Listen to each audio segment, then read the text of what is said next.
So if each of you would raise your right hand and repeat after me. I state your name.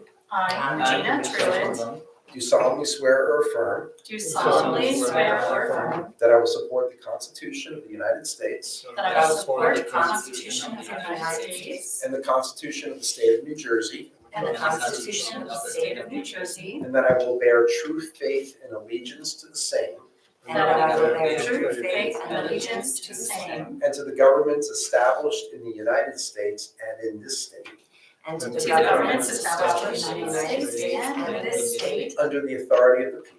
under the authority of the people. I do further solemnly swear or affirm I do further solemnly swear or affirm that I will faithfully, impartially, and justly that I will faithfully, impartially, and justly perform all the duties of the office of zoning board member perform all the duties of the office of zoning board member according to the best of my ability. according to the best of my ability. So help me God. So help me God. Congratulations. I'm just gonna ask that you would each, actually, Beth, can you turn on your microphone? Mine, yeah. Got it. You would each sign, and then I will witness and notarize your signatures. Oh, I just signed it. It's okay. So at this point, Eileen, We'll take attendance. you'll take attendance, and then we'll proceed to our reorganization for calendar year 2025. Joseph Caulfield, Present. Jessica Glatt, Here. Chandra Harjani, Here. Zhou Peng, Yeah. Gary Rosen, Here. Regina Truitt, Here. Beth Saul, Here. David Bradford. All right. At this time, I will take nomination for Chair of the Board of Adjustment for 2025. I would like to take this opportunity to thank Eileen, but also to nominate Jessica Glatt for chairman of the Lilburn Zoning Board of Approval. Her dedication and her involvement in this board has been exemplary, as you've all known. I think she would be a great addition, she's already vice chairman, but she would be totally on top of this. I would urge the rest of the board to take a look at that and see what you think. Do you accept the nomination, Jessica? I do. I'm sure Is there a second? Is there a second? I'll second. Are there any other nominations? So that would-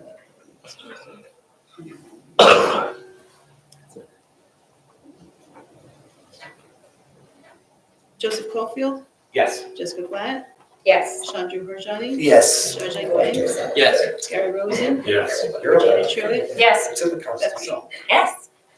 Congratulations. Congratulations. Congratulations. It's all yours. Oh, Here's the gavel. Yeah, Okay. that's the gavel. I've been waiting for that. Yes. Thank you. Thank you, everyone. I appreciate the vote of confidence. I would like to proceed with the nomination for vice chairman of the Zoning Board of Adjustment. And I would like to nominate Joseph Caulfield. For this, I think that he would do a wonderful job. Can I get a second? I can second. Should I ask if there are any other nominations? Are you willing to accept them? I will happily accept the nomination because I love this town. Joseph Caulfield, you're accepting? That's a yes. I'm accepting it. Jessica Glad, Yes. Chandra Harjani. Yes. Zhajang Peng, Yes. Gary Rosen. Yes. Regina Truitt. Yes. Beth Sol. Yes. Okay. And moving right along, we have our appointment of the Board of Adjustment Attorney. And I'm hoping that our wonderful board attorney, Rob Simon, will agree to serve as our board attorney again for the year 2025. Happily, I love this town. Yeah. More than any of Do Do you need a second, Eileen? you need a second on that? I'll second. Chandra Harjani, Yes. Zhajang Peng, Yes. Gary Rosen. Yes. Regina Truitt. Yes. Beth Sol. Yes. Joseph Caulfield. Yes. Jessica Glad. Yes. Thank you. Thank you. Okay, and last but not least, we have the appointment of our Board of Adjustment Secretary. Sometimes I get a little worried that you might not want to accept it, but I am really hoping that the wonderful Eileen Devitt will accept the nomination as to continue to be our secretary. Gladly. Thank you. Can I get a second? Wonderful, thank you. Chandra Harjani. Yes. Zhajang Peng. Yes. Gary Rosen. Yes. Regina Truitt. Yes. Beth Sol. Yes. Joseph Caulfield. Yes. Jessica Glad. Yes. Thank you.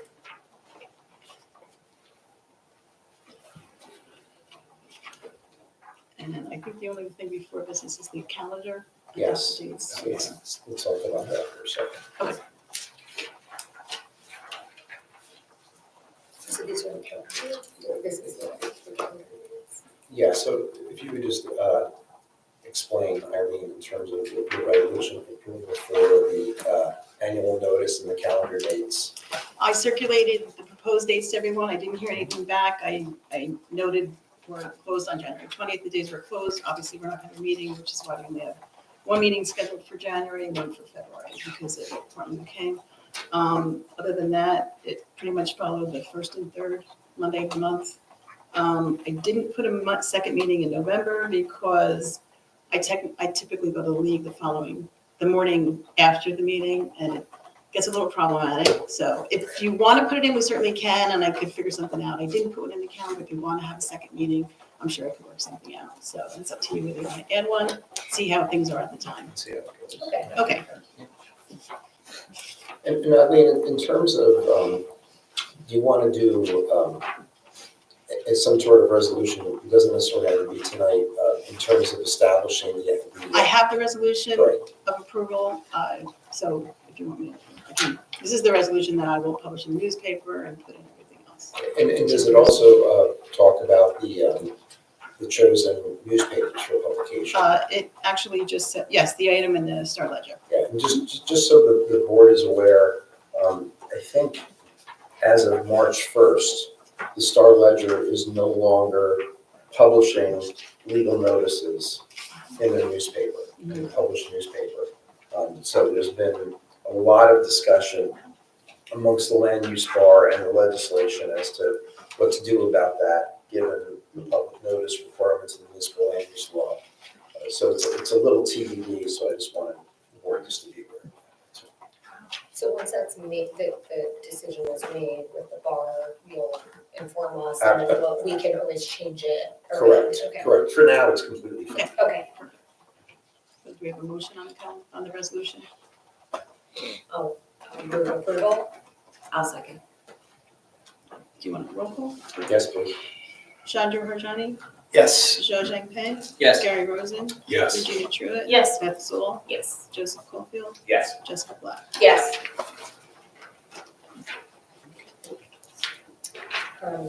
Okay, I, give me 1 second to just pull it up.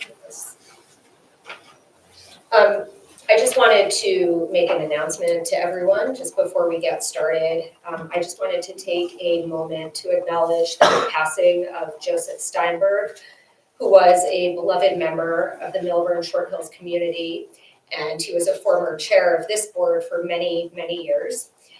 He also served on our town's planning board and on the HPC.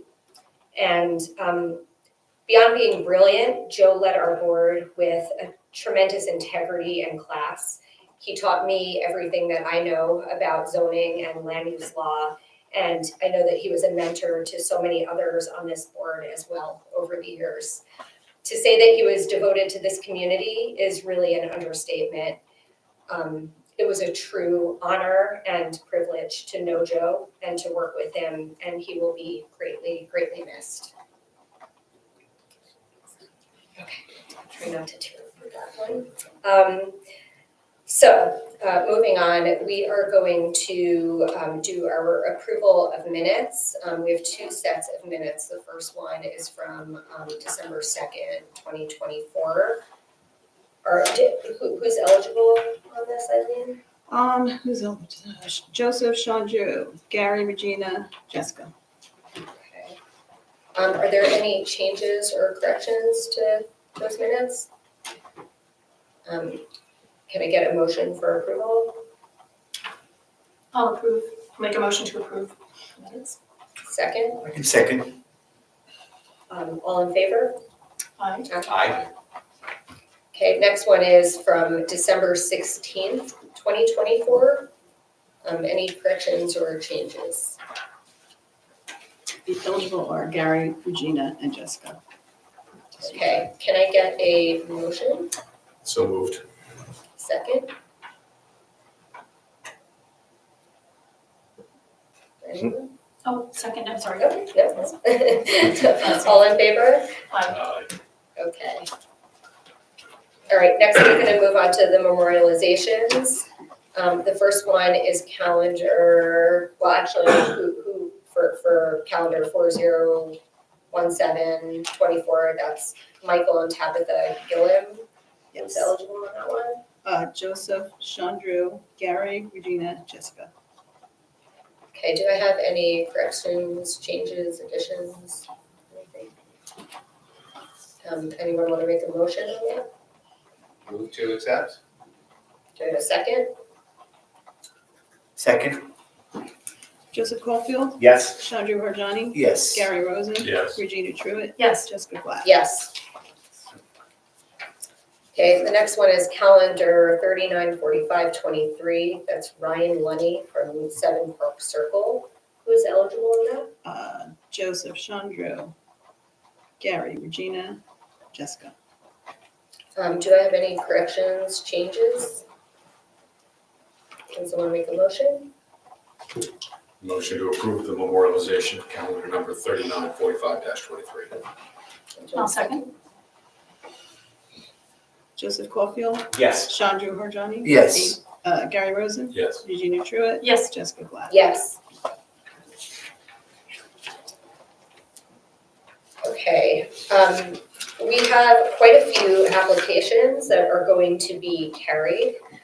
So I think the plan is that we're going to assign calendar dates. Yeah, I now, have the right? dates Okay, that, most of them have agreed to. okay. So the first one would First be, one is yeah, 3991-24, which is Timothy O'Brien. 368 Hartshorn Drive is being carried to February 3rd, 2025. The first meeting of the working. So Eileen, for each of these that are being carried, is any further notice required? No, So just so the public is aware, for those, the O'Brien matter and the other matters that we're about to discuss in terms of establishing new dates, those matters were originally carried to this date for purposes of scheduling. So Eileen's going to announce the new scheduled date, and no further notice will be provided by the applicant for those scheduled dates.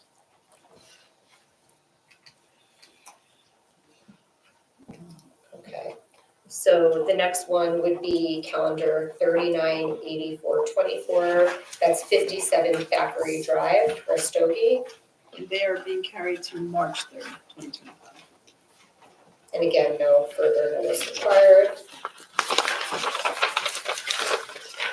Okay, the next one is calendar 399624. That's 38 Crescent Place. The applicant is Stefanos Arepas.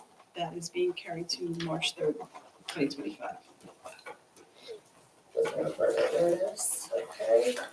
The next one is calendar 4003-24. The address is 34 Winding Way, Gurpreet Singh. And they're being carried to February 3rd, 2025. Okay, the next one is calendar 4015-24. The property location is 85 Stewart Road, and the applicants are the Romaneros. They're being carried to March 3rd, 2025. I did receive a phone call from their architect today that they are withdrawing their application, but I didn't get an actual letter from him, so I thought, let's just carry it in case they change their mind. Okay. The next calendar is 4012-24. The property is 55 Locust Avenue, Ashland, Mundra. They are being carried to March 3rd.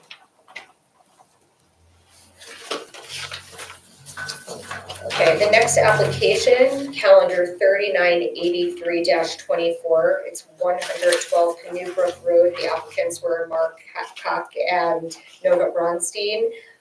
Their application was withdrawn. Okay, Okay, Yeah. so just for all applications that were carried to either the February 3rd or the March 3rd, 2025 dates, those are carried to take place in this room on Milburn Avenue, starting at 7:00 p.m.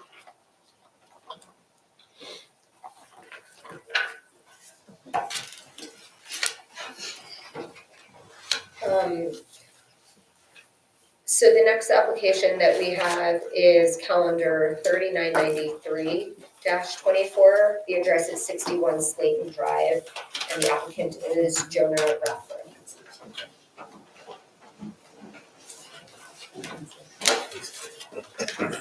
Hello, this is my wife Katie. We'll get everybody sworn in at once. You get everyone, you swear affirm testimony you're about to give in tonight's proceeding to be the truth, whole truth, nothing but the truth? Yes, yes, I do. Start with you and we'll work our way down. Rich Keller, engineer and planner for the applicant. Katie Rathbun, owner. John Rathbun, owner. Okay, thank you. All right, where to start? So, let's see, we moved to town in 2022. We purchased this home in 2021. But we were doing a full redo, so we were renting in the town during the remodel. This is our first home, sort of standalone home. We've lived in cities before, but like most people, we started in the city, we moved to Hoboken, and then moved out here. That was now, what, two and a half kids ago. We have our fourth coming. Anyway, so not a lot of experience in constructing homes. We ended up with builder Ron Delano and architect Tim Klesse. You know, everybody told us this was a very difficult site. I don't know if you've seen the plans. The property is divided with a pretty significant steep hill in the middle. And so unbeknownst to us, it was, I think, very difficult to get plans that worked. We did get plans that were within accordance to all the town regulations. From what I understand, my builder went a little off book when dealt with dealing with building conditions in terms of how the excavation went and how to deal with mud, how to deal with water coming into the site, trying to keep the workers safe from trees. And then there was also some railroad tie, sort of rotting railroad ties kind of in this hill. Basically the back right of the property is a very steep 15-foot hill that comes pretty close to the newly built property. So it was unclear exactly how he wanted to approach that, and he went a little off book and built a 12-foot retaining wall. Rich has all our exact specifications of how this came to be, but it's not the worst solution from what we would desire. So we didn't fight him too hard on it. We were told we would have to go to get a variance to get this accepted and approved. So we're here now, hoping that we can show you why it was necessary and the hardships that we had to endure. Do you mind just giving us your qualification? Yes. Thank you. Rich Keller, I'm a licensed engineer and planner in the state of New Jersey. I've been licensed since 1989 and 90. I stopped doing the math. It ages me old. I've appeared before this board, the planning board, approximately 110 boards throughout the state of New Jersey. I have a Bachelor of Science in Civil Engineering from Rutgers University with a concentration in water resources and environmental engineering. And I also hold a Master's of Architecture with a concentration in urban planning and design. And that is from the New Jersey Institute of Technology, where I was also an adjunct professor for approximately 11 years in the School of Architecture, mostly the graduate division. I've been the Board of Adjustment Planner and Board of Adjustment Engineer in Long Hill for 3 years. Just gave a seat up. I was also providing planning services to both the Borough of Caldwell, and I am the conflict engineer. So when the current engineer has a conflict in South Orange, we sit on the planning board as engineers. My licenses are in good effect, and it's always nice to be back before the board and see some new faces, some old faces. Thank you. Your qualifications have been accepted. Thank you. I figure you asked me just to make sure I say the same thing each time. So you guys can have a seat for a second. So as was indicated, this is an application which we hate to do. It is to retroactively approve an excess steep slope disturbance that occurred during the construction of a new home at 61 Slayton Drive. My clients, as they said, are first-time homeowners. They own a condo, but it's different when you own a home. And certainly, first-time home builders is a totally different realm altogether. First and last. Construction. Actually, there's a land use attorney in town that specializes in land use and divorce, and there's a reason they go together. But at any rate, building also occurred during COVID, so communication wasn't necessarily what it should be. And the project was complicated, not only because of the steep slopes on the site, but there was a sanitary sewer and sanitary sewer easement that ran up the right side of the property. That care needed to be taken, and a lot of focus over the building between the engineering department, building department, my clients, and the builder was focused on that area of the development. Both the grading plan and the house plans were unusual in some ways in response to the existing site conditions.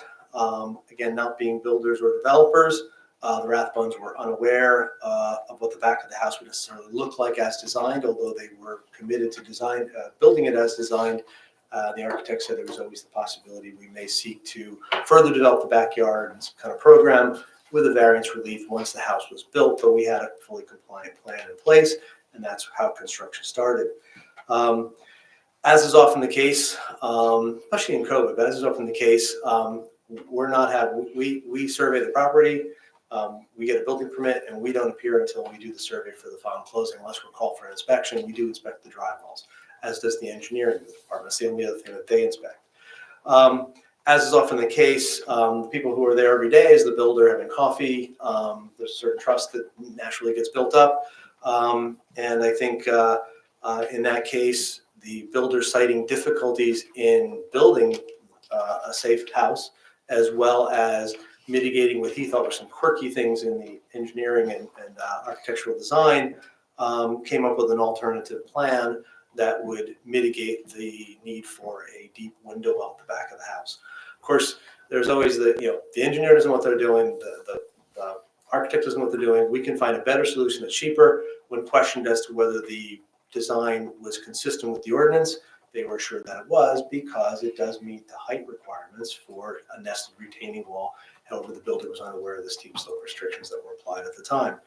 And just to back up the credibility of the the builder's assertions was that the house got inspected by the building department. The retaining walls that were built had their footing inspections, their base inspections. So everything was inspected by the town. It's just that the walls that got built were not the ones that were on the plan. And it wasn't until the end of the construction when the engineering department did their final grading permit inspection that the excess steep slope disturbance and modification of the walls was flagged. That said, I believe I wouldn't be here if I didn't believe that the variances we're asking for tonight could have been approved if we had come before this board. I think they're defendable under municipal land use law, and if we had come before this board before construction started, I think that they are defendable under municipal land use law, and they represent a better project. So that's the spirit in which within which we're going to present tonight. I know there's some new members of the board. I'm going to try to not to talk too fast as I always do, but I do want to get through a lot of things because I think it's important. My first exhibit will be A1. It is an aerial, annotated aerial photograph. I'm sorry, you want to go over there to see. And so I'm not sure if you were here for this application or not. Trying to make sure that the board members can see as well as any public. So we have an annotated aerial photograph. This is prepared by my firm, today's date, January 13, 2025. The base photograph is from nearmap.com. It's dated, photographic image is from March 3rd of this year, 2024, and it is to scale at 1:40. What I wanted to show is just a quick bit of information about the property. The property is approximately 102 feet wide by 229 feet deep. Contains 23,460 square feet, which is 0.5389 acres, located on the north side of Slayton Drive. It's in the R4 zone where 20,000 square feet is required. So it is a conforming lot as to the width, depth, and square footage of the lot. The property did contain, in the center section, about 7,950 square feet of steep slopes. And those are slopes that are steeper than 20%. So every time you go out 5 feet, you go up 1 foot, that's 20%. The slopes that we believe that in a fairly, I've walked this neighborhood, I've reviewed the topographics maps. It's clear to me that the steep slope, the swath of steep slopes, and I'll show them on the survey in a second, that run through there, while there were some steep areas, they were exacerbated by the development of Slayton Drive and these lots back in 1959 through 1963. If you look between Hartshorn Drive, which is to the east, and Long Hill Drive, which is to the west, there's approximately 100 feet of grade change. And the way the natural slope was from Lincoln Drive is it came fairly level until it got just past Slayton, and then it started dropping quickly. So you have natural slopes on the pre-development conditions of about 6% coming down over Slayton, and then it went up to about 14% coming down into Long Hill. When this was developed, and if you walk the site, you know that the property at the corner of Falmouth and Slayton sits way up high. There's a cut through there, and this house sits about 10 feet back up.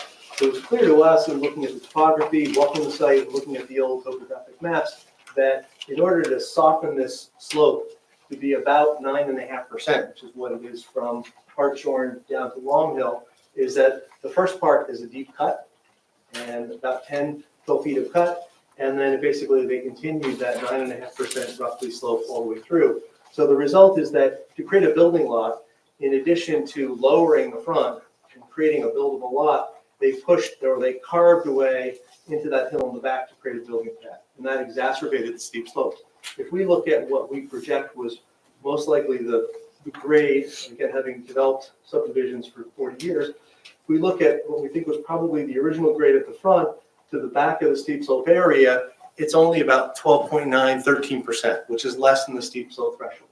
So in our estimate, these slopes there was always some slope in here, but they were exacerbated through the creation of a buildable lot by carving in and creating a steep area. And then the lot next door at 65, the reverse happened because it was narrower in the front. They moved the house to the back with a 14% driveway that comes up on the right side. They created a buildable area in the back, again, pushing land out, again, exacerbating that swath of steep slopes that exist between these two properties. And like many of the properties in there, this sits at the top of the hill, but like many properties in the area, the house immediately to our left or west of 55 has a series of retaining walls that mitigate those slopes. Number 51 has a 4-foot retaining wall, buttressed by a 6-foot retaining wall, and some retaining walls at the back. All these properties, if you look closely, you start to see where there are retaining walls between the grade changes. So even further down Long Hill, they pushed a level pad, created a steep slope swap in between. So none of these areas are virgin. They are areas that were exacerbated. We think there's pretty good evidence that the slope from the street to the back of the steep area before it leveled into that plateau was considerably less than the 20% threshold, about 13%. But we have to deal with those slopes. Our ordinance basically only defines areas of disturbance as being if there's an existing structure on it. So if we can demonstrate, even if we can demonstrate that these are man-made slopes, if we disturb a slope and it's not covered by a building or a sidewalk or et cetera, we can only disturb 1,000 square feet under our ordinance. And that's regardless of whether the lot is a 6,000 square foot lot in the R6 zone or it's a 1 acre site in the R3 zone, you get 1,000 square feet. And there's been a lot of discussion about changing that. We did some empirical studies years ago when the ordinance first switched from the old ordinance to the current one. We said you can develop under that ordinance between about 12 to 14% of lot area is regularly achievable without the need for a variance. But we are where we're at, so we need a variance because we are disturbing more than 1,000 square feet. If I go to the third sheet of your set, and I will not mark this because it's part of your package. This was the last sheet. This is the grading plan that was approved by the building department and engineering department and soil conservation service for construction. This is labeled as drawing number 2. It is the Rathbun Residence Grading Drainage Erosion Control Plan. It is originally dated 11/10/2021, and it was last updated on 3/25/2024 with the walls updated. And so what this shows is the light blue area is the area that was considered steep slopes. And you can see, again, there's a swath that runs through where this upper building area was pushed. This plateau was carved away, and a steep section in between. And this goes back to 1959, 1960. So there have been trees that have grown up on there, but we believe that this whole swath is artificial. I would also point out there's been a fair amount of other disturbance. The town's sanitary sewer easement runs up the side, cuts over, and you can see there's a faint outline where the sanitary sewer ran up behind these properties. It's a relatively large feeder, actually takes pretty much everything from St. Barnabas Hospital on that region, comes down through this property through the sanitary sewer system. So there's been a lot of changes up in that area.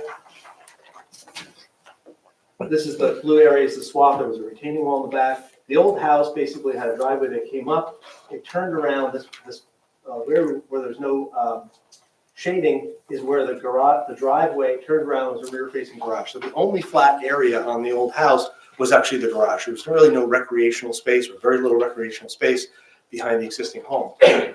The architect, to solve that problem, oriented a side-facing garage to take the heat out of that pavement where somebody has to come in, make a U-turn and pull into a garage. Put that underneath the main body of the house, dealing with keeping some of the existing foundation, but essentially carving out what was to be a recreational area. The rear of the house was really tucked into that steep slope area. That required, to go into that area, required a window well. That window well, the bottom of the window well would sit just above the windows in the family room having exposure on 3 sides actually. And then beyond that, originally the architect showed a wall of about 3 to 4 feet with another plateau. When we're informed that we couldn't do that because we go over steep slopes, that was adjusted to be about a 6-foot wall. So the experience was you would look out of your room and you'd see a little bit of light at top, but 3 feet away you'd see that window well. Not ideal, and I think there was some discussion that they would build that and then kind of wrap their heads around how do we deal with this steep area in the back? What can we do? How do we take advantage of the flat area top? Those were things that being new homeowners, but already paying a mortgage on a property, they were anxious to get under construction. So we called for that 3 foot off the building window well And basically, the ground was just coming down with a slight swell in front of it and meeting that, kicking out. And then we're providing a little bit of a flat area further on, rebuilding walls around the backup area of the driveway. All those required no deviation, no variances. The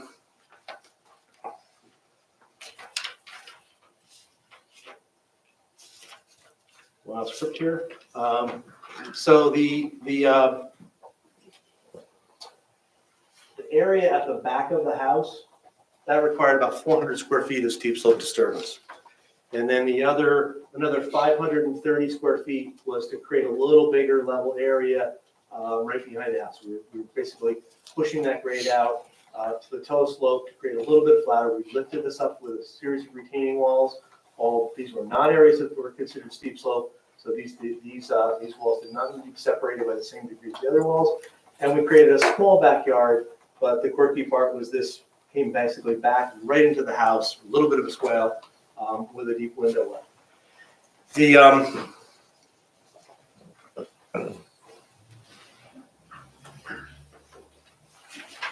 Unfortunately, during the construction, no one was really watching what the builder was doing back here because there was so much focus on this sanitary line here, which we had it cambered a number of times. It showed some cracks in it, and my client ended up paying for the replacement of a significant portion of that large pipe. So it was a bypass. It was not an easy thing, but they paid for it. They had to pay for not only retaining walls to go over it. These were all designed by a geotechnical engineer.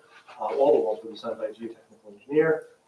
They ended up replacing that sanitary sewer basically with a new manhole through the property, and then rebuilt the walls on top of that. So a lot of the focus was on this area. I probably met with the township engineer 4 or 5 times out there. Nobody ever walked in the back to see that the builder had solved what he thought was a problem by expanding some retaining walls. If I go on to this is A2, and this is our photo board number 1. These are all photos taken by myself on August 18, 2024, which is we were last scheduled to be here. I would say, first thing I forgot to mention is on the application, we were requesting a variance for the location of a generator. The generator was really no place to put in the backyard, or so we thought. It was near the power supply. That part of the application has been removed. So we're no longer asking for the generator setback. That was the neighbor next door to the right. That was their concern. We adjourned the last hearing because we wanted to meet with the owners. We met with the owner, their engineer, actually the husband of Mary Esquivel, which used to be a member, I think, with the Planning Board and Board of Adjustment, I think, in the past year. We met with them. While I think we demonstrated that they wouldn't have been able to see it, they were still concerned about noise, et cetera. So we've removed that. That's not part of the application. So any variance for Can I the just interrupt for a second? So the current location of the generator, is that a conforming location, or you're gonna have to Yes. move it? no, that's it. Okay, It's so current. where it is Yeah. as of today? It was Okay. installed in a conforming location at the request of our neighbors, Okay. which we comply with. So if we look at the neighborhood photographs, first photograph on this board, which is A2, and again, it's dated August 18th, is the rear yard between 51 Slayton. So that's 2 houses down. You can see here's a 4-foot retaining wall, here's a 6-foot retaining wall, large stairs that comes up, and then in the back there's another retaining wall that terraces these areas. So this terracing of these areas, which probably predates the current steep slope ordinance, is not uncommon for these areas where you have a fair amount of grade change both laterally into the rear of the site. If I move up to between 51 and 55, you can see here's the stair that goes up, the 6-foot wall, there's another wall at the back, and our neighbor immediately to the left of 55 Slayton, you can see they have a 6-foot wall that mitigates their slope coming down, and on the back right, they have another retaining wall that kind of girds against that steep slope into the backyard. So everyone has carved out as much as they could, many under different ordinances that allow significantly more than 1,000 square feet, but it is the sort of way that we deal with these changing grades. If I move up to 55 Slayton, look at the driveway between 55 and 57, 61, excuse me. Between 55 and 61, not 57. These are the retaining walls. I think if you got the original notice, some people thought that these were the retaining walls that needed the variance relief and may have stopped at the driveway. These actual walls did not need variance relief, as they're finally constructed and graded out. They are compliant with the zoning ordinance as to height and location relative to property lines. They do go over that sanitary sewer easement. All that's been inspected by the town. That did not require any variance relief. If we move up the street a little bit, the house as constructed, this is exactly, you can't tell that any deviation was made. This is exactly the way the architect designed the house. The grading plan sits, circular driveway, gives way to the driveway on the left. Hill continues up on the right.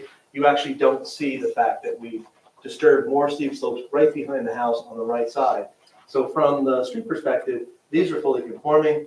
Where the problem came is behind the house.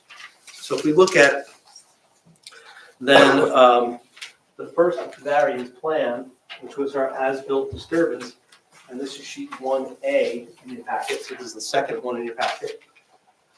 This is the as-built disturbance. So over the plan, so you can still see where we have the window well, we've superimposed these turquoise lines are the nested retaining walls that the builder built, ostensibly for two reasons. One is to create a safer work environment along the back of the house so they weren't getting mud and stuff sliding into the excavation, tree issues, and essentially what they thought was to create a solution that they think the engineer was too stupid to have thought of. And so the blue walls are what was disturbed. So the blue heavy outline shows the original steep slope disturbance of 971 square feet, permitted less than 1,000 square feet. And the red dash line adds an additional 775 square feet to that disturbance. And that's what exists today. So when you go out there and you look today, what you see is that combined 1,746 square feet of disturbance, where 1,000 square feet is permitted. If I just go to our exhibit A3, which is photo board number 2, this is what it looks like behind. And I was a little worried that, again, because most people might have thought that the retaining walls that needed the variance were on the left and didn't go on the back. I wanted everyone to clearly see what that looks like. And so the intent, and again, this is for Rob's benefit, this is our A3. It is, again, all photos were taken on August 18th, and they still do, other than there's some snow on the ground, they do accurately represent the site as it exists today. All photos were taken by myself. We stopped work, so we have not come back with our final landscape plan. When we found out that we building colored outside the lines, we stopped construction. So this is awaiting completion, some chinking of the walls, some minor retresting of the walls, and landscaping has not been put in. Sorry, At least Rich, I'm sorry to interrupt you. What's the date of these photos? all photos are dated August 18th, 2024. And they're taken before construction was completed? They were taken after construction of that area was completed. So this is what the assistant engineer came and saw and flagged as a problem because there was additional steep slope and these walls were not as shown on the plan. While they do meet the detail, they're consistent in a manner they're constructed in a manner that's consistent with the details on the side of the house where it's a similar configuration, fully conforming. Up on this section, when you get into steep slopes, you have to have a slightly larger disturbance, larger separation between the walls. So the original idea was that this grade was going to basically come down, Rich, and are you marking? yeah, but this is your It's already exhibit, in. right? So this grade was supposed to basically tie in to a window well. It was going to sit 3 feet back, hold that soil up. And these walls were going to, they were going to basically stop it about here with this grading down to the right about grade at the corner of the patio. And this tower slope was actually probably closer into the foreground, much closer to the patio. Again, not a solution we were in love with, but given the applicant's need to get constructing and the notion that they would kind of put a window well in there and then later figure out what their grand concept would be, they got under construction.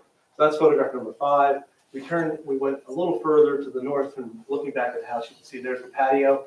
I guess that's the location where the new generator has gone in, I believe, close to the patio. You can see that the wall does get very close to the existing house and there's a limited amount of landscape area. Photograph number 8 is looking on the east side, looking up at the house. You can see, what you don't see is the separation between the walls. So there is 3 feet separation between these 3 walls, 4 foot, 4 foot, and and 6 foot at the highest. So you're a total of 4, 8, 6 is 14 feet at its highest. Most of the wall is actually down around, it's actually considerably lower, but at that one chevron point at the apex, it does reach its highest point. This retaining wall replaces the railroad tie retaining wall that kind of turned into the house. The idea was that the wall was going to sit right behind the last window, and then the grade would come up. So the back of the house and that window well were intended to be the retaining wall for the soil. And finally, photograph number 8 is if you're on that patio, looking out to the back, this is what you see. Now, this will be landscaped, but this is what you're seeing. The plan, basically, when it became obvious that the scenario of thinking of the grand plan later got moved up, Jonah and Katie basically asked, what would you have done if we started coming for this before our builder did the work? And basically, I said a couple things. One is I would probably try to increase a little bit of room in this area, get these walls back a little bit, and technically just building a path to get up into that plateau of non-steep slopes in the back of your property, sorry, I won't get there yet, does require some disturbance. So I would say we would keep the walls that come basically to the end of the porch, and I would probably kick these out a little bit, a few feet further out to get a little more breathing room between you and the patio, so you don't feel like you're running out there into the wall. A little better for watching the kids play, and then I would design a landscaped path that basically came up in the most efficient way, avoiding trees that allowed me to get access to the upper plateau, both for maintenance, landscape, tree maintenance, etc., as well as use of their property. It's a significant amount of property that's abandoned up on that plateau. But that's not being proposed. Yeah, that's being proposed as So an is that alternative. the 2831 square feet So that that's gets being to proposed? sheet number 1, which is the steep slope variance application. And that's where that little pushback, the retaining wall, it's the path itself causes quite a bit of disturbance, but we are pushing that back. So what we're doing is we're adding an additional 1,000 square feet of disturbance for the path, as well as kicking those walls back. We think it's a better usable plan with these walls. If the board disagreed, we'd leave what was there and respectfully hope that we can do that. But we would like to actually create a path that gives us access up into the back for both tree maintenance as well as use of the property by the family.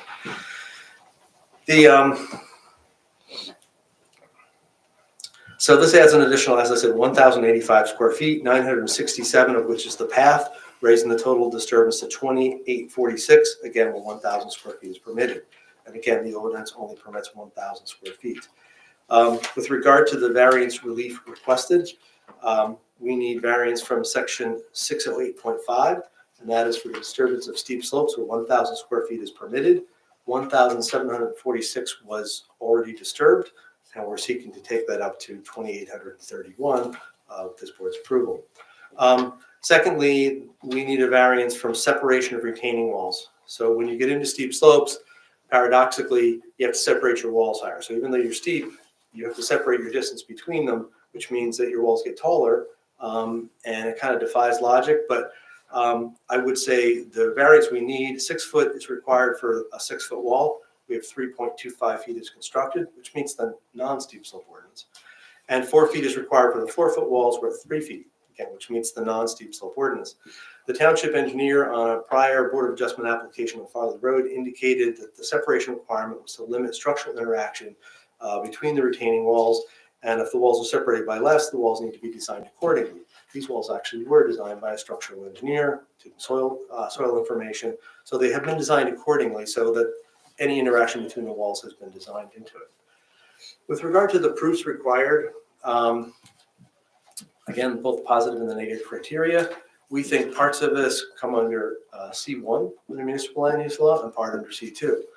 Clearly, we think that the path with the 960 square feet of disturbance to allow for access to the rear of the property can be approved as a C1 variance.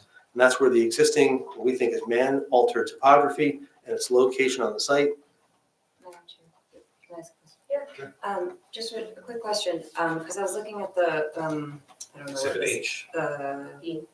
the summary of the variance we Exhibit H. requested, talking about like what you're saying, the separate, it kind of, I guess it makes sense, right? If you have retaining walls, you want to have some distance between them as you keep stepping up. But the notice is 2.5 proposed, and then on here, this thing says 1 foot. Your On attachment, attachment Rich. E. Yeah, that's the deviation. The So deviation, the okay. separation is supposed to be Oh, I see. 4, we're at 3, so my deviation is 1 foot. Okay, so the 2.5 is just actual 3 in real life. Yeah. Okay, that's Yeah. good. That's better. Yeah, I've always thought that was confusing myself, but it's, Thanks. so, and again, with regard to that point, it just means that when you place them less than the height of the wall apart, the upper wall starts to bear some structural impact on the lower wall. So as long as we design it accordingly, we've designed nested 40-foot walls on a project in Springfield, as long as they're 4 feet apart. As long as they're designed accordingly, it's not an issue, but sort of as a proactive approach, knowing some people don't always do the calculations, the ordinance says when you get less than the height of the wall, you need a variance. But our engineers opine that the purpose of that is just you need to be careful on the structural design. So with regard to the positive criteria, the path, which is about 967 square feet of additional disturbance to allow for the access to the rear of the property, can be approved under C1, and this is where the existing man-altered topography and its location on the site creates a hardship in gaining access to the rear plateau for maintenance and recreational purposes without the need for variance relief. I don't think it's an unreasonable request. The rest of the variance relief we think comes under C2, and that is flexible C2 variance, where the proposed plan represents a better planning alternative to the one that would be conforming and where the benefits outweigh the detriments. Under the purposes of the Land Use Act, under A is general welfare. We think that this plan allows for the development of a dwelling and a yard that is consistent with other homes in the neighborhood and with the amenities one would expect for a home in this neighborhood. The project as developed represents a net benefit to the community in the form of we removed an aging dwelling where the available flat area was paved in the backyard as a driveway for the rear-facing garage. And we've provided for a reduction in the overall stormwater runoff through installation of a stormwater collection and recharge system that was designed, installed, and approved and installed. Mitigating, so there's always the negative criteria, and that is that there's no substantial detriment to the public good, and there's no substantial impairment to the intent and purpose of the master plan. We think that, again, it doesn't have any negative impact. Mitigating these impacts on the neighborhood are the fact that the retaining walls are at the right back corner of the property, so they're not visible from Slayton Drive or from the neighbors because they're nested into the wall, so the neighbor looks over the top of them. There are no neighbors immediately to our side, and the neighbors below us can't actually see up that high because they sit considerably below us. So there's really no visual impact to any of the neighbors. The already disturbed 1,746 square feet represents only 7.4% of the total lot area, which is not a whole lot. The proposed 2831 is less than 13. It comes in about 12.1% of the total lot area. When it comes to potential detriments to the public good, case law often suggests that you look to the purpose of the ordinance for which relief is sought.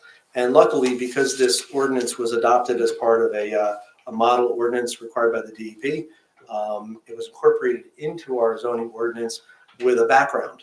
And that background provides information as to why we need to look carefully at steep slopes. And keep in mind that the state, when they insisted every town adopt preferably the model ordinance, this applied to areas in the highlands along the Delaware Water Gap, right down to Hoboken. So it applied to everybody, although it's pretty broad-based, and it's really intended to protect the more pristine, undisturbed portions of the state, not necessarily areas that were previously modified. Well, within the background, there's the comments that these controls are provided to minimize the potentially adverse impacts associated with the disturbance of steeply sloped areas. Such regulation promotes public health, safety, and welfare of the township by limiting disturbance to soil and vegetation and controlling erosion in steeply sloped areas. More on the background, under 608.2, there's the fear that disturbance of steep slopes will result in accelerated erosion processes from stormwater runoff, which I think we could demonstrate the fact that this has been constructed for almost a year now, and there's no erosion above the area. It's waiting to be landscaped, but there's no erosion, certainly none visible. Furthermore, there's concern that the subsequent sedimentation of water bodies with the associated degradation of water quality and loss of aquatic life support may occur. There are no water bodies that are downhill of the properties that would be affected.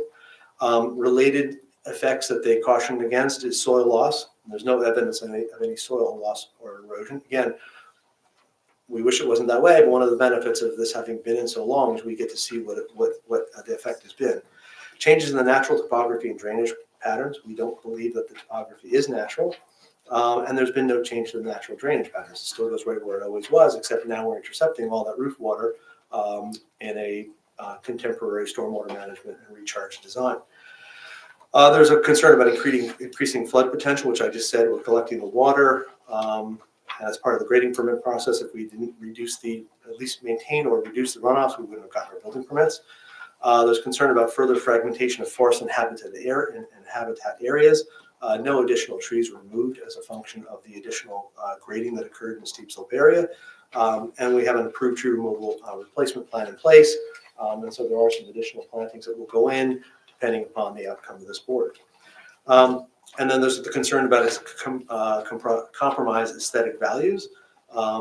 These retaining walls will really only be seen by the client. We certainly think they're a better alternative than looking at the back of a window well. Furthermore, the ordinance says it has become widely recognized that disturbance of steep slopes should be restricted or prevented based upon the impact disturbance of steep slopes can have on water quality and quantity and the environmental integrity of the landscapes. There is no negative impact on water quality. Again, this is things you're concerned about up in the Highlands and Delaware Water Gap, et cetera. And we have that stormwater management system.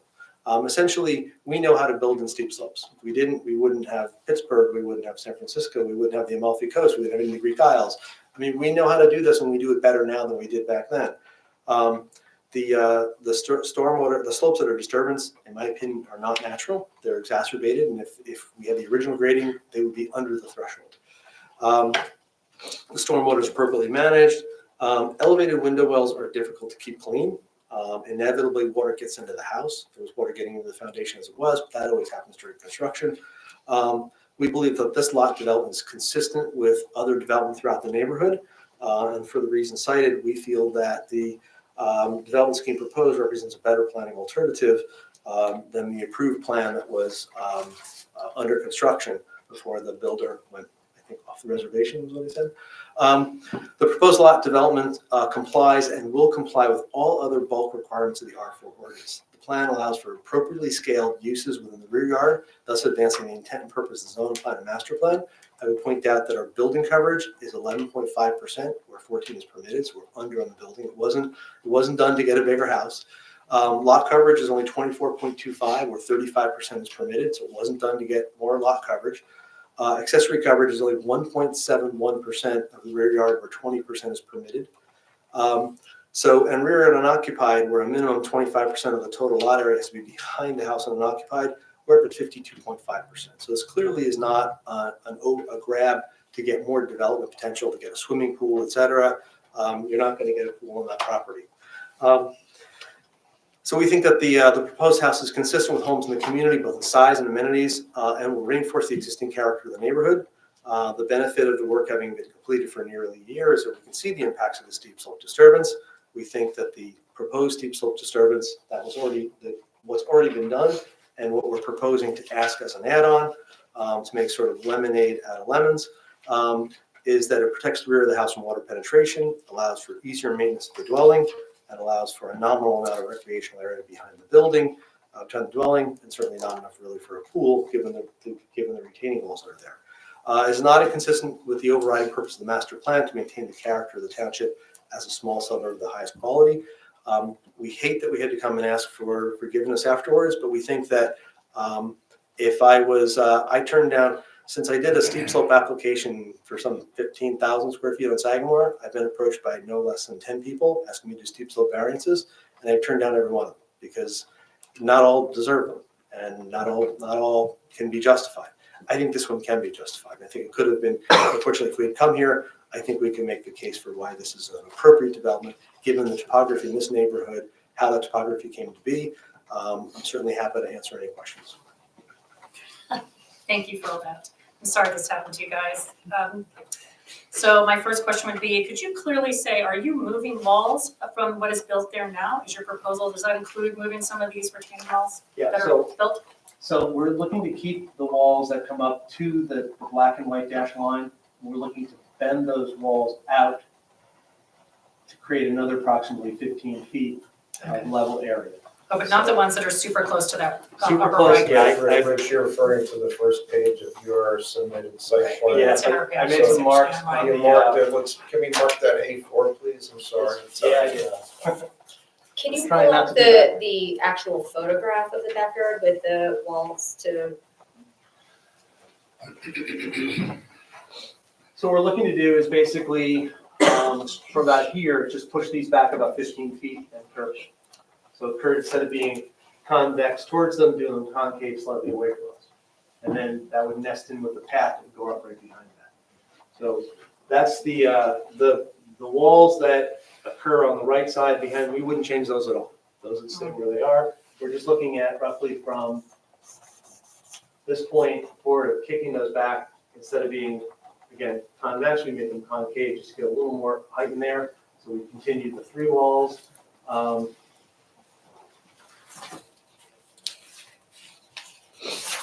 For the record, you're marking A3 to demonstrate the changes in the location of the retaining walls from what's shown on the photos to those. Correct. So back to that, to the walls that you're moving, are they going to be in compliance with the stepping that you need, like the 4 feet for 4? Or do you No, they'll want to match continue, the- they'll continue to maintain the separation that meets the regular ordinance, but not the enhanced requirement for steep slopes. And again, because when you go, it's a paradox. If you've got a steep slope and you have to expand your separation, you have more retaining to do, so your walls get taller. So the reason that that ordinance is there is to make sure that if you go less than that, you account for that structural interaction. So we're looking at maintaining the same deficiency of separation and steep slope between those walls as they wrap around. Okay, and the reason for that is why? Because the stepping is also for safety and also, Well, because because you have the opportunity to do that. well, yeah, but I can't, because at the worst, this is not quite it's not one-on-one, but let's just say it's one-on-one. If I move the wall back 2 more feet, the wall has to get 2 feet higher. So the optimal spot for these walls is to be about 3 to 4 foot separation, which is consistent with our regular ordinance. The So- variance, it's, I'm mostly worried about, honestly, this 2.75 foot variance you're requesting on each step.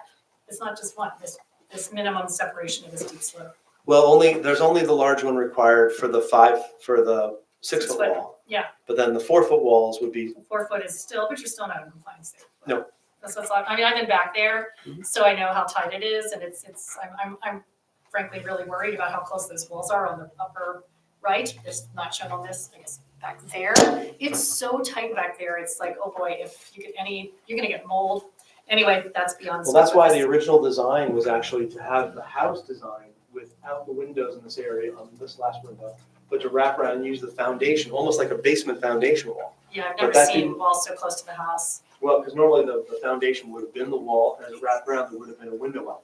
Unfortunately, those weren't built in, so the reality is, if the board was to not approve what's already been done, we really would have to excavate down to the 10 feet below this to get down to the original footing, tie in a new footing wall, bring up the window wells back up to height, backfill in that whole area. So we would disturb a lot and restore it, but you'd be talking about a significant, and then once you tied in that foundation on the back and side, you would then build up that base of that inside the window well to just be about a foot below the glass. And the architect did bring concrete up, so it's not standard foundation where you hit your top of your block is here and you have and it's all wood up there. They did bring cement up right below the windows to keep moisture out, but the idea was there was supposed to be that window well. So if we had to reinstall that window well, we'd actually have to come in that area, pull these walls down, excavate down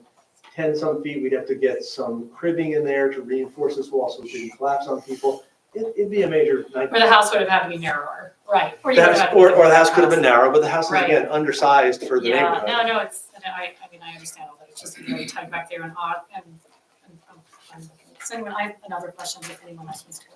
I'll just going off of what you're saying, I mean, you're kind of testifying in a very confident way that everything is going to be okay, that everything was checked and the footings were checked and everything else, but, you know, for a contractor to just kind of go and do his own thing in such a substantial way. I mean, this isn't like, I hey, agree. we built our patio like 1 foot, you know, more than it should have been. I mean, this is like a massive deviation from what, you know, what was permitted.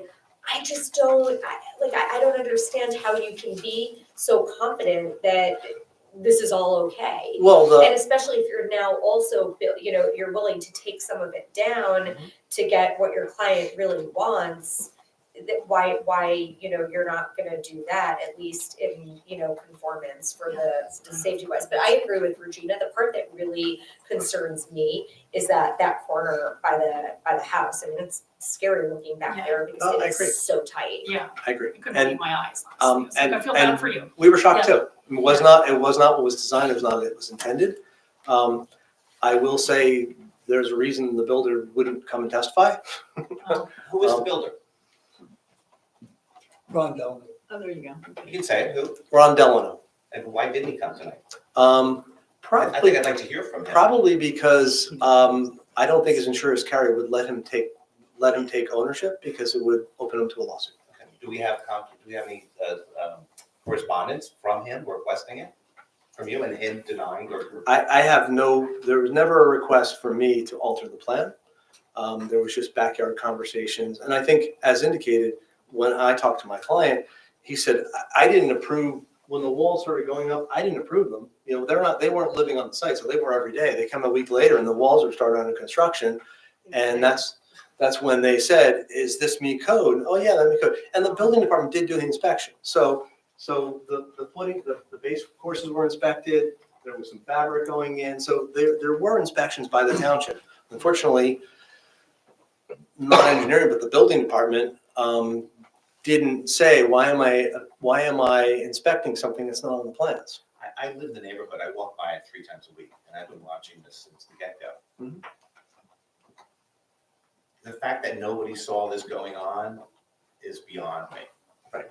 This is way out of the bag here. Well, look, I don't do construction supervision. I get the approvals and we get called in the back. Saying you. Same with engineering. Engineering inspects the dry wells in the front, but they don't expect, building department does the rest of the inspections.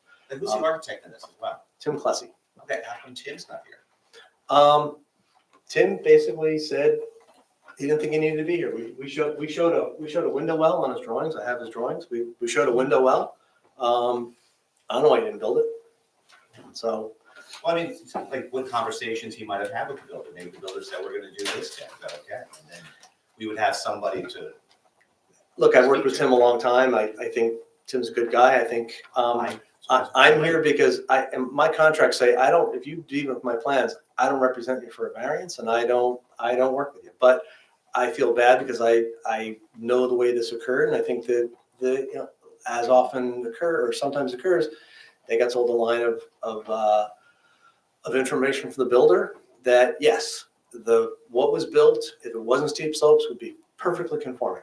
And then backing that, giving evidence of that was that the town did inspections.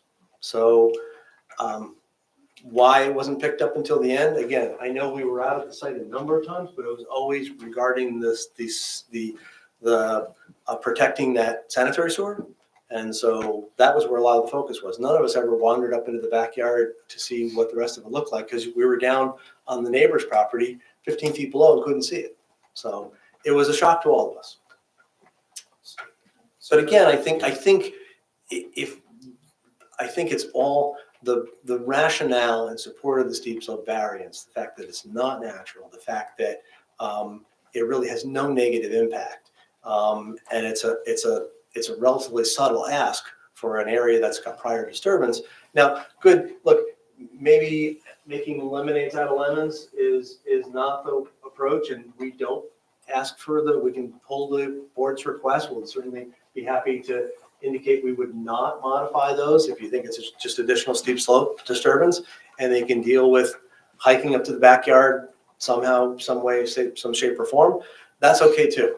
But we thought, what would we have done if we were coming before this board, asked for variance leave, how would we have handled it? And so I think the plan that we proposed with the additional square footage was the one that made the most sense, given all the parameters involved.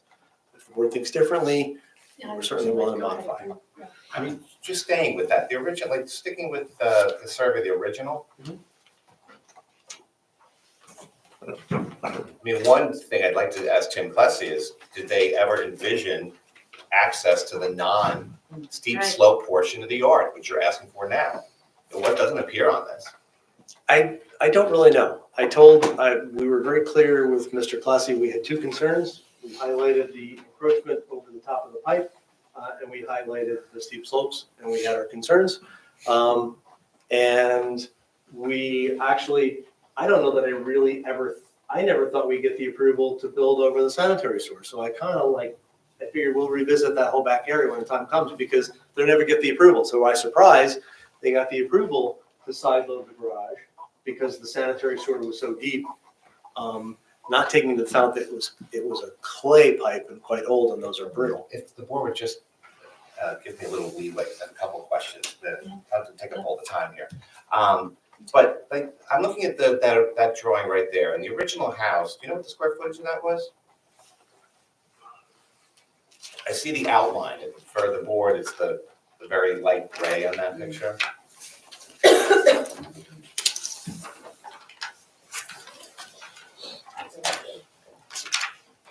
What I'm getting at, Rich, is what was the original footprint of the original building versus the footprint of the building that we have now?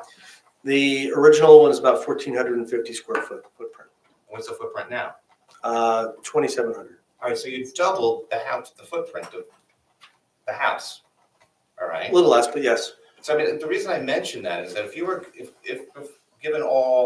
we started at zero and you came with an application with Tim Klesse and the planners and said, this is what we want to do, including all this, we might have a different way of handling that. You might come with this presentation, which is probably your A3, and we might say, that's probably not going to work. You have too much steep slope, go rework it. But now you're asking us to come at it from the end and to say, we messed up, our contractor messed up, or we messed up. The goal falls to us, the owner, there's nothing wrong about that. But in addition to that, we want more, the extra walls and the access up. Look, I'm not one who adds to an application to give ourselves a pound of flesh to give up. I don't propose a 30-story building when a 10-story building is permitted, knowing that we'll settle on 22. It was not my goal. In looking at the site, clearly that back area scared us in terms of the maintenance and whether this house has not really been constructed to accommodate that wall now. Could it be made to? Absolutely. It's just time, money, and disturbance. Could it be made to accommodate that? Yeah. So this area, I think is, it's certainly a better plan because the client can come around the house. Yes. Could they have made the house smaller? Yes. And would that have been an option earlier? Yes. Is that easy to do now? No. Is the house still undersized? It's considerably undersized for what's permitted in the zone. So at 11.5%, I think it was roughly where 14% is permitted, it's not a house that's oversized for the lot. I think the clients will be the first to admit that now that, you get an architect who tells you this is the standard you should go for, I think the client will be the first to admit the family was probably bigger than they needed, but we are where we're at. And again, it's not an oversized house for the lot. It's under, we get so many. Size for the lot, and I agree with you, it's square footage, but you do have the restriction that we have in this town, the steep slope. That is restricting your building. I don't disagree. Location, or your building lot, if you will. Yep. And that restriction was as before this was proposed. And I have to say, Unfortunately, the ordinance, we've been talking about changing that ordinance for years. We haven't done it yet, so we're stuck with that ordinance. There's been talk about how 1,000 square feet is just too restrictive, but we haven't changed it yet. So the ordinance is what the ordinance is. Unfortunately, I don't like being here, but I'm the only one who will show up, so I'm the one here. Can I say another? So you had made several statements that you think these hills were man-made. I also live in the neighborhood. It's actually my dog walking. We're beautiful home, by the way. We watched it going up, but there's always been steep slopes there. I'm not sure that wooded. I remember when they started construction, I was wondering how they're gonna put a house there because it's really steep. So prior to the construction of this, it was a pretty steep hill. Slayton is a very steep hill. They call it short hills for a reason. I don't disagree. So these are known steep slopes. Well, my point was, I was born in 1959. So I wasn't here when the subdivision was approved. And that's when those, in my opinion, having done, we don't do them anymore, but having done 30, 40, 50 lot subdivisions, I have an understanding of how you balance cuts and fills, and you try to match grade, but there's times when you have to keep your slopes, your streets down to a certain pitch. And so there's areas like if you stand and you look at either side, the house on the corner of Falmouth, that sits up, 10, 12 feet above the road, and our house is 12 foot because that whole area was cut down to accommodate a reasonable slope on Slayton as it went from Hartshorn to the next street down. 50 years ago? Yeah, 50 years ago. So if we're talking about what is, since I've known it and since you've known it, it's certainly been steep back there. But those steep slopes were not what the glaciers left behind. They're what was left behind after the builder created building lots by carving in, creating excessively steep areas and leveling off and pushing steep areas. So they were left with the interstitial stuff between lots of properties that gets above 20%. But they're not natural. But the ordinance was probably constructed after the glacier age. So, Oh, yeah. so we've known. Well, just whenever I hear glacier, my eyes perk up a little bit. As the board is aware, the ordinance does not distinguish between natural and man-made Right. slopes. That's right. There's no analysis that's done to make that determination. It's steep slope disturbance, and also, Since, yes, since the glacier. age of the glaciers, yes. The newly proposed development, Mhm. is it fair to say that none of that is mitigating any detrimental impact from the prior steep slope disturbance by the contractor? In other words, you're not doing something now with your proposal to change what we're seeing on A3 to make things better, given the disturbance that was not approved, correct? There is nothing I can do to mitigate the steep slopes back in this area other than excavating down 10, 12 feet down to the foundation, coming back up with that window well, installing that, which would be a lot more disturbance of the steep slope. We can restore it back to its pitch, but there's nothing I can do to get rid of that. Now, if there was a way to do that, we would have. Now, is it an over ask saying, as long as we're here, what we would have done was X, Y, and Z, and Mr. Caulfield is correct. It's absent the ability to horse trade with the board and say, well, if you built a smaller house, we might be able to understand a little more steep slope disturbance. So if we're certainly willing to we've eliminated the variance for the generator. We'd certainly be willing to eliminate the additional path up to the back, and we'd be willing to eliminate the blowing out of those walls and keep what's there.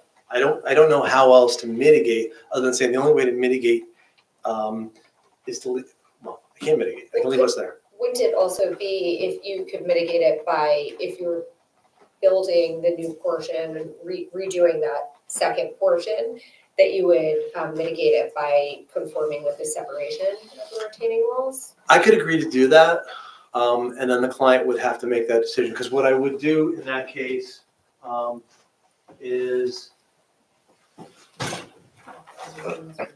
I would set my limit at the back wall, and I would come forward with separation. So what I would do is I would hold that limit disturbance. I would generate the 6 foot of or 5 to 6 foot separation here, and kick this next wall in to be 4 foot. So essentially, I would go no further than that, but I could bring these walls forward, which would create a smaller but still usable area, and then the client can decide if that's worth the money. So we could at least, we can certainly say that these 3 retaining walls, while it does drive up some of the steep slope disturbance, we could build those in a manner that would be consistent with the separation requirement. And it would be done at the expense of not going further in the steep slope, but holding these walls closer to the house. But you would still result in some additional steep slope disturbance. I would still get steep slope disturbance, but it would be sort of inside the limit of that path. The path was kind of chose for the area where we get, the softest way up the slope without making it, sort of breakneck slopes. So it's within that area. So yeah, we would still require the same amount of steep slope disturbance that we requested, but I would eliminate the request for relief from the separation between those walls. But So- that's also assuming that when you say that you have to talk to your client about whether they'd be willing to do that, that we would be, as a board, Oh, yeah. willing to. Yeah, no, approve everything you else you is- posed the possibility, and obviously, if the board were to approve it, we would hold whatever's between these walls, because I just can't bring them any closer to the house. But where we're talking about modification, I would certainly, so I'd eliminate, so I guess in response to Mr. Simon's question, so the lack of separation that occurs between the lower turquoise wall and the upper turquoise wall, that separation variance would go away. Continue to the right side, we'd eliminate the variance on the existing 2 walls, and I'd create 3 walls that met the separation requirements by holding that back line and pulling these walls further forward. Just humor me here. I feel terrible you guys are going through this. This is terrible, but I cannot even in conscience really approve these walls as they are, that particularly in that right-hand corner, that's gonna be misery, misery. There's so much stuff that is unsafe to that giant wall so close to the house with no separation. And these walls are not gonna last forever. They're gonna have to be replaced. So what are you gonna do? I mean, it's so wall- much pressure that they're holding, The walls, if constructed properly, and so we have retained, except that they're not because they're structural. step back. no, structural. I'm not talking about the ordinance. I'm talking about But doesn't the structure. ordinance cover some safety measures and some structural safety in it by having that landing? According to the memo that was written by Ms. Callahan, that was the reason is to get those walls so they didn't interact. And her comment was, if you go closer, that just means the wall needs to be designed accordingly. So, I just feel like there's just physics, there's more pressure on it if there isn't that but 3 or we 4 can foot. certainly build walls that will be But what would safe. happen if you pushed the walls back and we made these walls further away and made them in compliance with in terms of the step back? It would increase your steep slope disturbance, but they're so close to the house, you're just gonna be living with The misery. problem I get is that by the time I get the separation, I would probably have to add a 4th or 5th wall behind it. I don't have that latitude to add to the right side. So by the time, because again, if I go back 2 more feet to get 6 foot separation, I go up 2 feet. And if I add 1 more foot between them, so if I go up a total of, 2 feet, 1 foot, 2 foot, and 3 foot, I have 6 foot more vertical to accommodate. And so, you're chasing grade. So could we do that? I think we could do that on the right side, have more tree removal, but I run out of real estate on the right side to kick these walls out because I'm getting. No, I see what you mean, you're very close to the property line. In terms of the structural integrity of the wall, they were designed by a geotechnical structural engineer based upon soil sampling. We assume that they were built correctly, and they have to be signed off by that engineer. There was no point in having the engineer come out and do any testing, because if this board said you have to take them down, there's no point in paying for that work. But before the township engineer will approve and give a CO, there has to be a certification that the walls are built as designed. And if they're built as designed, then there's no reason that those walls won't be there as long as the house is. They're built as designed, but they're not up to code. Right? Well, when you say code, building code and structural code is different than zoning ordinance. Yes, so I think, Rich, it would be helpful with regard to, let's put aside the current ask, okay, just for a moment. With regard to what you refer to as the turquoise walls, and particularly what Regina is referring to as that, the corner and the minimal separation between those walls in the corner and the house.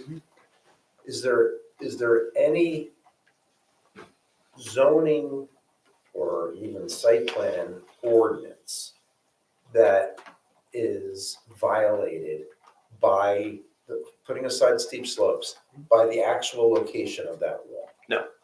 Okay, so it's just so you Okay. understand that, so, So they're in compliance of being 24 inches off or whatever off the house. right.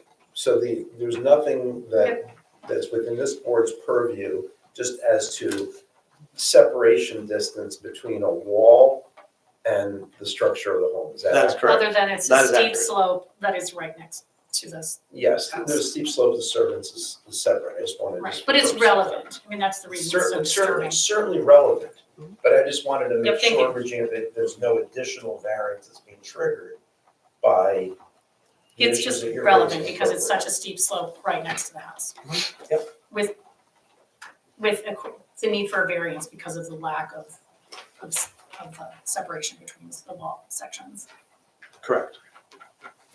And Rich, just so we know, the turquoise walls, which are there now in place, Mhm. they need a variance, and the proposed walls, which are the black and white checkered ones, they also need a variance. They also need the variance, although as indicated, if the board was willing to entertain that, those additional walls, we could modify them to meet the separation requirements. So I would still exceed the steep slope ordinance by the same amount, but I would remove some of the existing walls that don't meet the current separation ordinance, and I would replace them with walls that could meet that. So, I mean, just so I know, what you're proposing is where you're putting in the black and white checkered walls, you're going to eliminate the Correct. the colored walls, the aqua walls.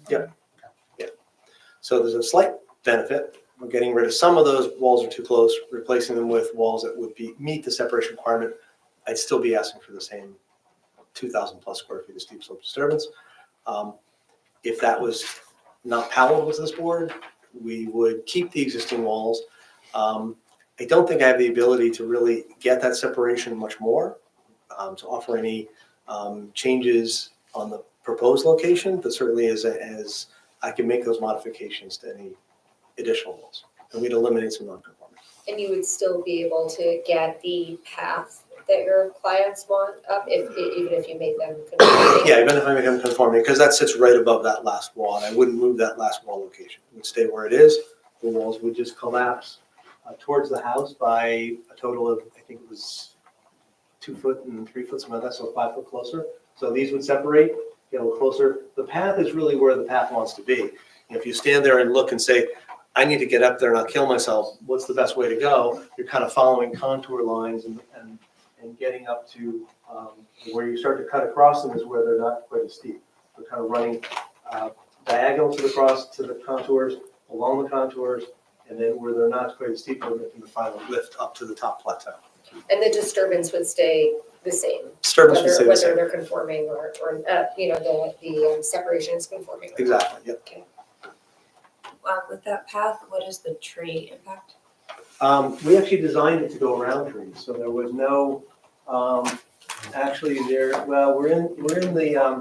we're basically matching grade. So I might have 2 small trees that are impacted. Let me just look. We plan on planting a lot of trees on that hill. Was there a tree inventory done in terms of nature, species, diameter, breast height of the trees in that area, including those that look like are gonna be disturbed by this path and these new additional retaining walls? We had an original inventory that was part of our tree removal and replacement permit that was approved by Stacy the forester. So obviously, if the path requires the removal of any additional trees greater than 10 inches in diameter, we would amend that plan to provide the required exponential number of plantings. So for a 10-inch tree, you provide 4, for 15, 6, whatever it is. So clearly, whatever this board decides to do, and we hope that you'll approve it, but if this board were to approve it, we would still need to, if this path, and I think we designed it so it really was kind of running along at grade, and it's not a paved path, it's basically where we had to, we'll build in some steps.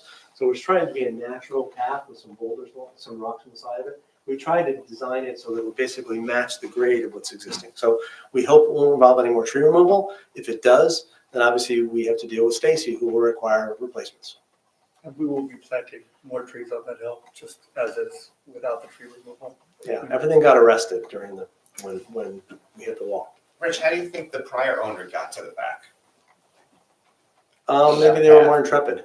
So you think he was probably able to get up there? It was actually Katie's grandfather. Yeah, was they it? didn't go up. Is he in town? Well, there was the railroad He's ties. passed, yeah, there were. Yeah, there was. Passed away, but yeah, he was Jack McDermott, but he was a lawyer in town, so he lived here. I've been around. Yeah. There was a path, 20 years. My mom did too. there was a stair that came up through the steep slopes, and that's technically in our prior service, but there was a path, and from there, I imagine you kind of came up, and it was a little steep, but you came up, kind of came forward, made a right, and came up to the upper part.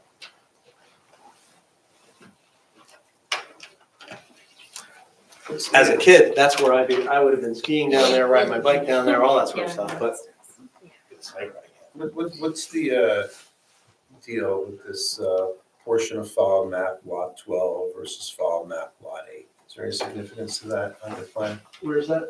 So if you look on the Oh, top, yeah. No, right? What's it? No, it's just that at some point, these came together as two separate file maps. And at some point, this property was extended to go into the lot behind. So when we list the file map lots, the original end of the property was where this dash line is. And at some point, they acquired, through subdivision, they acquired some additional property into the lot behind. But for our land title survey to take title to it, we need to show the file map designations and indicate that this is actually, besides the deed, it's actually a combination of lot 8 and a portion of lot 12.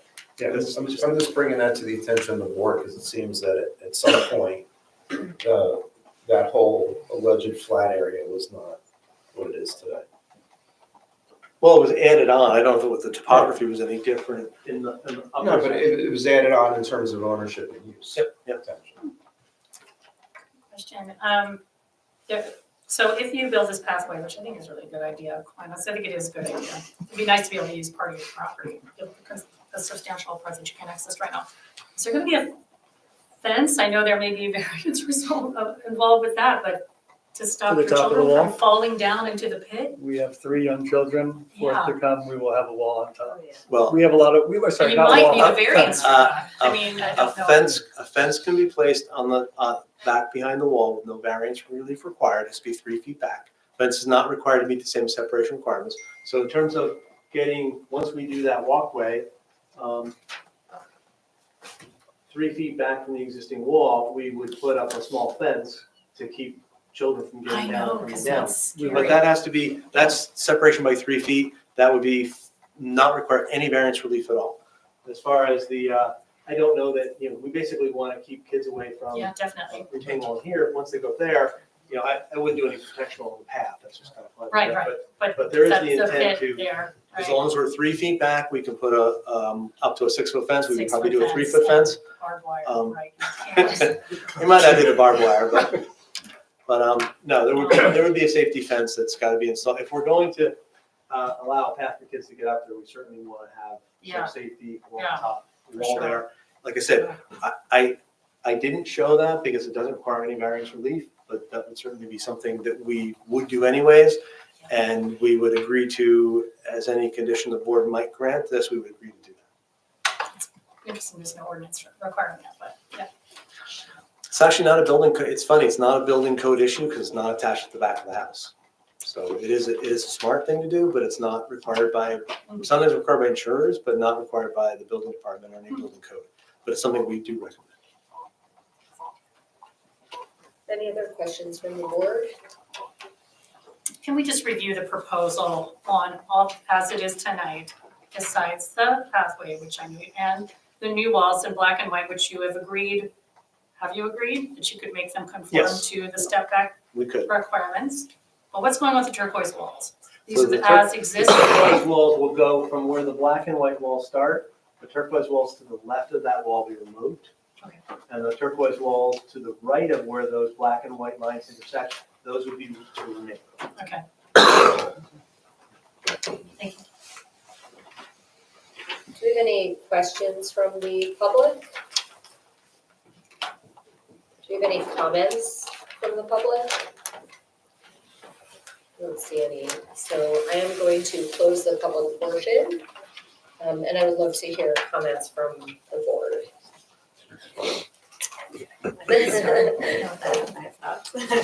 Yeah, I mean, I think, you know, it's twofold, right? It's coming, it's asking forgiveness for what happened today, but could we also, you know, make a little bit more of a, I guess, a rectangular square backyard? And I can understand the rationale and I can understand the slope, but it does feel a little bit of a reach. I don't know what everybody else thinks. Actually, I'll go after you if you don't Go mind. I ahead. agree with that. I can see, sticking with the drawing that we have here, the red is where they're looking for now, which puts 775 square foot. That would put them back to a situation that would excuse the builder's malfeasance, for lack of a better term. As far as the new retaining walls and the path going up there, that's, seems to me to be compounding what, something against the public. Again, what we do goes with the land. And if we, you know, we have a steep slope ordinance in the town, if it disappears, then we don't have to deal with this, but we are faced with that, that's a requirement. It would seem to me that, agreeing with Beth, that we can get to a situation, maybe call it a middle ground, where we agree with the 775 square foot, give them the walls that are in existence, and call it a day. I'm not sure how it works you, Regina, as far as like the height of walls in that corner. I wouldn't be the first person to say that, let's make them dig down 10 feet, put a new foundation, take windows out. I think that's a bit much, but I think there's an opportunity for us to actually help them at this point. Assuming, let's give them the benefit of the doubt that they were badly treated by their professionals on this, with the exception of Casey Keller. The exception. But that's just my thought.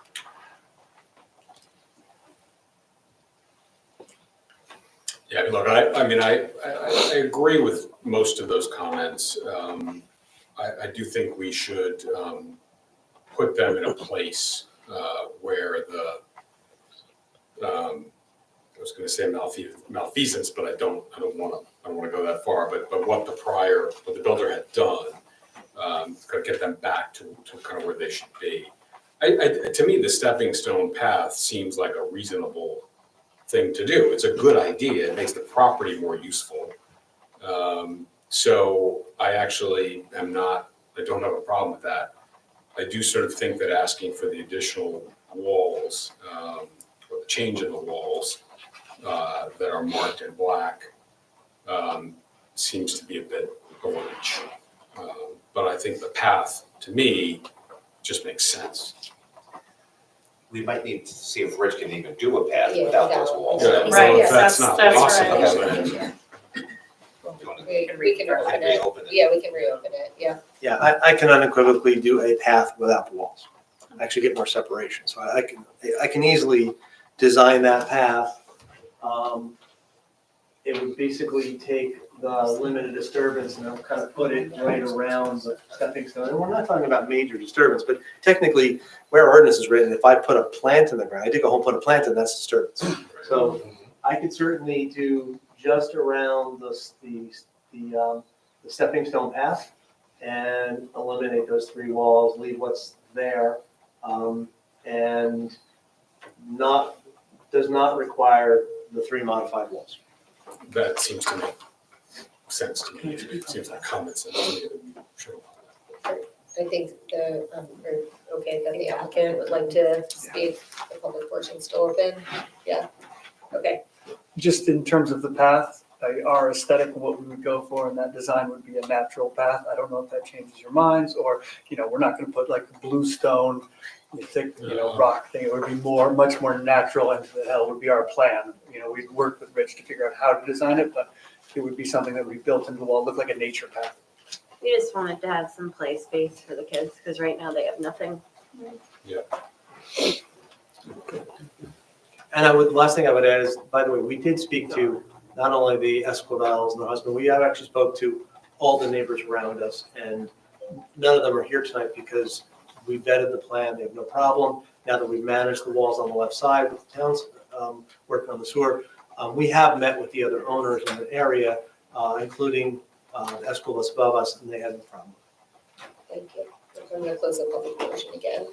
One question that I have for the board is the idea of getting rid of the current walls from the, that corner portion on to make them conform at least with the separation requirement. Because right now, if we're saying, just kind of leave it as is, we'll approve that, and then you can build your path, we're not getting the benefit of at least having that half of the property have, conforming separation between the walls. So just a, question, just something to think about.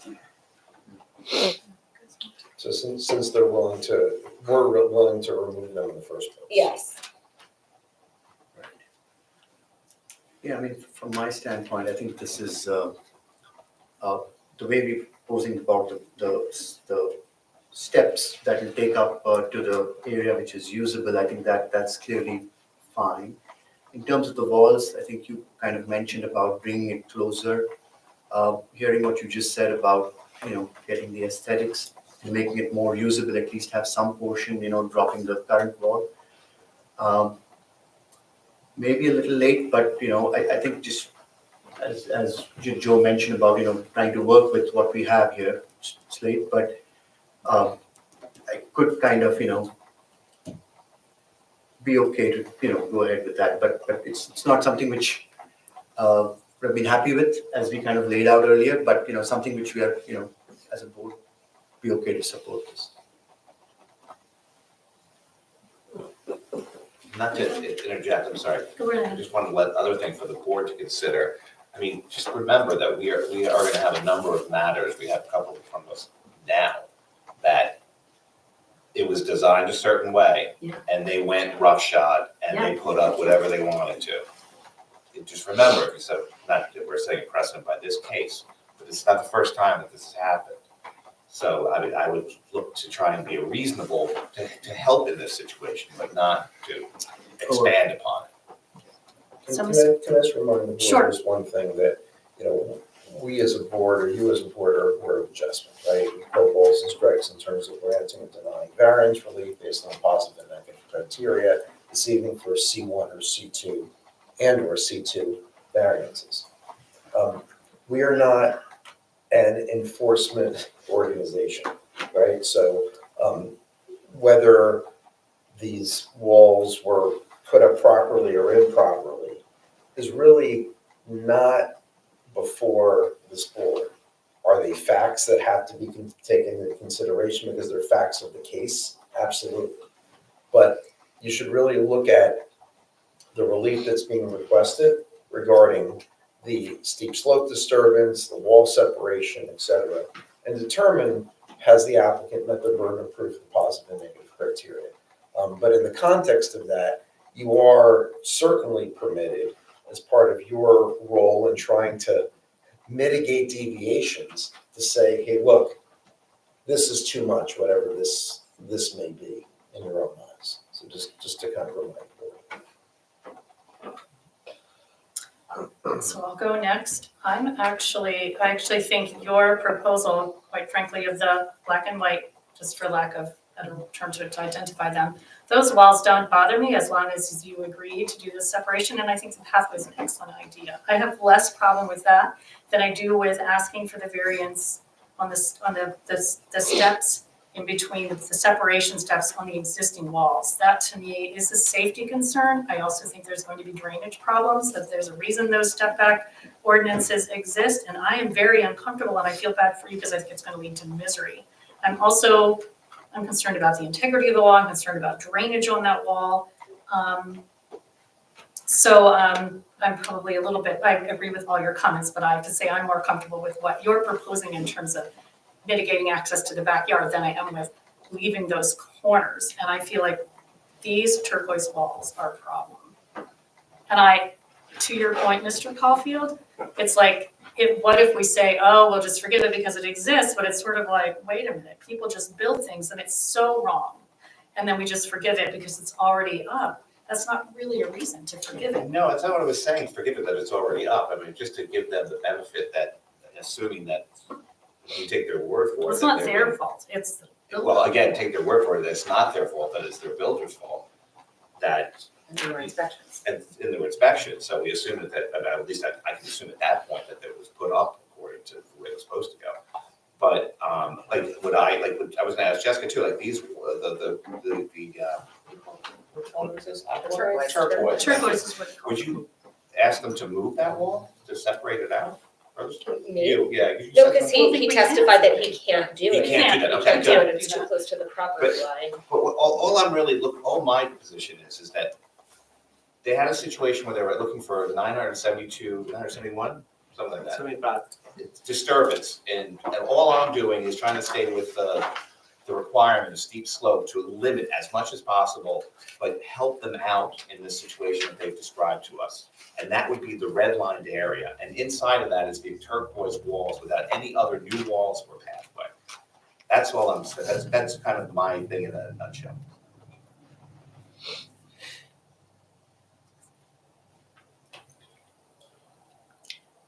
So, before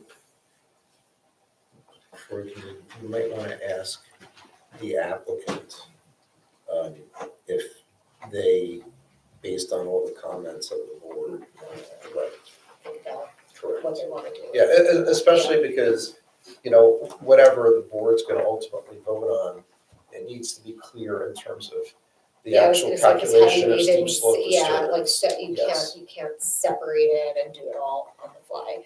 So, as our attorney just mentioned, do you want us to go for a vote, or would you like some time to discuss, just based on our comments, how you would want to move forward?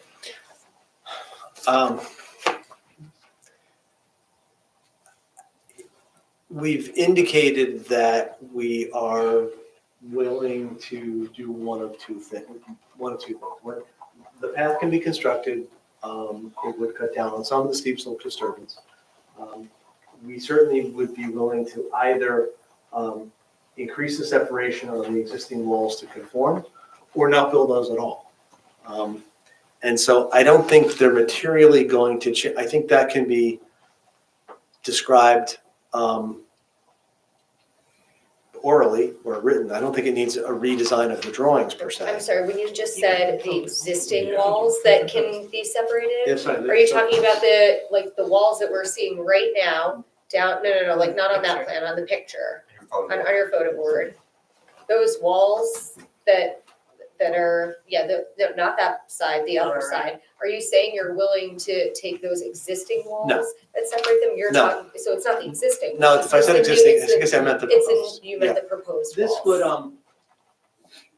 I'm not sure, trying to separate these two walls to meet the minimum requirement starts to create sort of a similar situation that I have here, where I'm starting to pull these walls forward and I'm losing even more area and getting tighter to the house. So I don't know that that's really a viable solution. I can either leave these walls in place, or the proposed walls, which were shown black and white, I can leave those and pull them and separate them so that they meet the separation But requirements. just for And the that would get board's rid of some of the edification, you would be getting, if you did the proposed walls, you would be getting rid of the current Yes, non-conforming. I would be Some of this. from right in this, From from part of it, yeah, essentially from from where I there, drew the magenta line. yeah, I would be kicking that back, and I'd be getting rid of these two walls and replacing them with the three new walls in there. Yeah. And those walls could meet the separation requirements. Yeah. So, look, I know it's not this board's job to determine what our application is. It's our application. And so I'm looking, when we've listened to some of the board members deliberate, and I don't have a clear sense of which way the board wants to go. We're obviously. I think We don't need I think that's why Yeah. yeah. the chair's So let me suggestion may be let me not give up the meeting yet. Let me talk to my clients for 15 seconds, 30 seconds. you want to take a 3-minute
roll call. Yeah, let's do a quick roll call. 'cause we took If some you're here, say yes. I'm not. Joseph Caulfield, Present. Jessica Black, Here, Shawna Harjani. Here. Shawjane Peng, Right here. Gary Rosen, Here. Regina Truitt. Here. Beth Saul. Here. David Bradford. Here.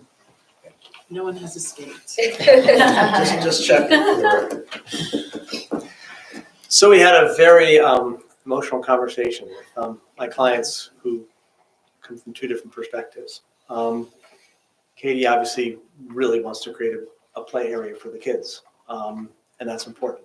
I think that Jonah recognizes that they want to get a CO and just be done with the whole process. And so I don't normally do this. It's hard to read, and so I don't know if the board would be willing to take, obviously, I think what would make Katie most happy is the agreement to keep the walls internally and modify these walls as shown with the, kicking them out with the provision that we would comply with the separation requirements. I'm pointing to A4, which is the first sheet of the pack. So that's clearly Katie's preference because it creates a more usable area for our small kids because it's not really a need to have toddlers playing at the top of the hill. Jonah's a little more sanguine and says, you know, the cost of repairing that would be astronomical. So let's just take what we can get. If possible, we'd love to get sort of a straw vote because our preference is to do the black lines, black and white lines, except separated to meet the requirements, eliminate part of the walls that don't meet the separation requirement, and at least get some larger area to possibly get a swing set, possibly get a little more usable area for the small children. Eventually, they'll certainly play out there, but you know, if we had a better sense, if the board is really dead set against that additional disturbance, we would certainly take the path up and we would be happy to leave the walls where they are, complete the landscaping plan. I know sometimes the board is amenable to taking a straw vote. That would be great because it would certainly help the marital situation. I think a great answer for the question. Are we still open? What's that? Can we have, Can I have I have a for question as well. Yeah, I mean, you could reopen it to the public. okay, we'll reopen. Second, How about leaving the black and white walls and get rid of the path? We can get rid of the path, but I think the path is, I mean, we could certainly get rid of the path. In the grand scheme of things, I think they can navigate the same way Katie's dad did at some point.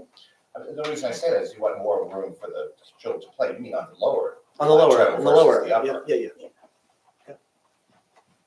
So again, just a question, I know the answer to this one. Have you asked the builder about what in the world happened with these walls? the builder and I aren't really talking, At so. this point, It doesn't matter. So the builder is not willing to help you. horse luck and barn. Okay, You're- all right, you can't answer. Okay. So, I feel comfortable, I think we've given other, you know, we have some new members, but, you know, other applicants, we've done straw, you know, votes in the past, so I'm not going to a complete vote, but maybe giving, I think we've gone really back and forth, we've kind of been a little wishy-washy, so I don't think we necessarily need to go so far as to say I vote for this or not, but maybe if we could be, I don't know, a little more concise and, you know, a little clearer in kind of which way we're, Just to give them an you know, idea. leaning to give them an idea. But Before we but go to I think we need a specific proposal. So it seems, Right. yeah, so, So is your proposal to build the curved walls and have them conform in terms of separation and have a path? Is that what the proposal is? I guess we just picked up a third proposal a second ago, Right. because the proposal was to just leave the three proposals were to leave the existing walls as they are, landscape them, close out the permits, and not do the path, which was just brought up, or to do, leave the walls and apply the path. And the third solution which was to essentially put the black and white walls in, except with the provision that we would go no further than the back wall, and these walls would be spaced out to meet the separation requirements under the steep slope ordinance. So we had two, I think now we have three, which is get rid of. But if in the grand scheme of things, I think my client would probably rather, if it was give up the path or give up the expanded lower section, I think my client clearly would rather give up the path to the upside, just deal with it the way her dad did, and then just get a little more play area behind the house. What does that do in terms of the disturbance? Yeah, how much disturbance are you getting rid of by eliminating the path, the path? If I get rid of the path, I probably eliminate about 400 square feet, maybe 450 of disturbance. So what would be the net number in that case?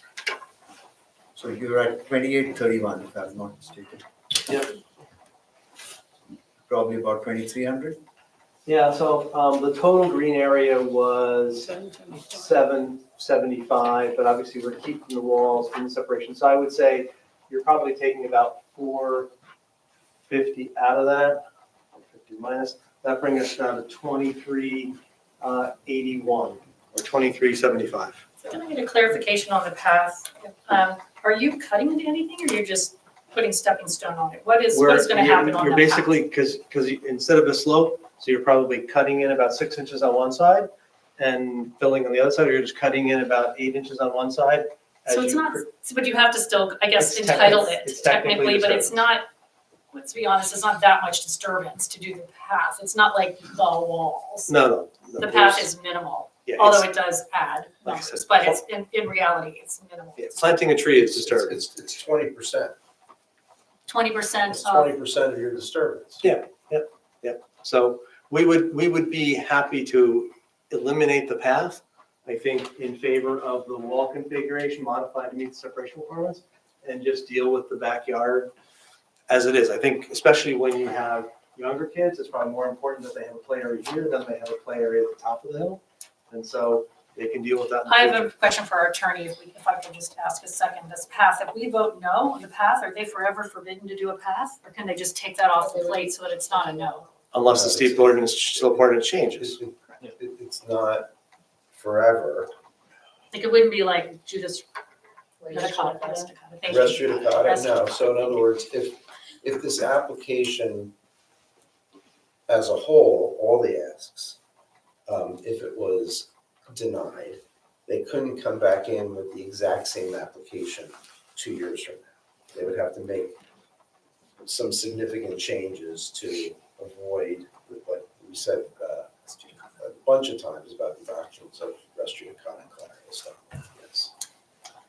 So they can't, if they decide, okay, we would like you to take, what I'm gonna recommend to the board is that the applicant, and I understand, I think the chair had a great idea just to kind of, based on the interplay between the various board members, to have them sort of explain where they are with the application, but not take any type of straw vote. I don't agree that would be the appropriate thing to do. And then based on your comments, then the applicant can make a decision as to what their ask is. And then you're gonna vote on their ask, whatever it is.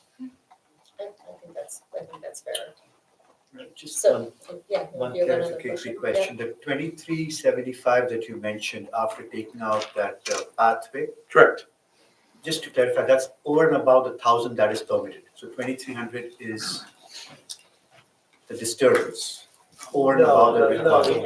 That's, Oh, so we- so the excess would be 1,000 less, So 1300 is what? Correct. 1375, okay. over what's permitted. Thanks. Thank you for that clarification. Thank you. Okay, so I'm gonna close the public portion again.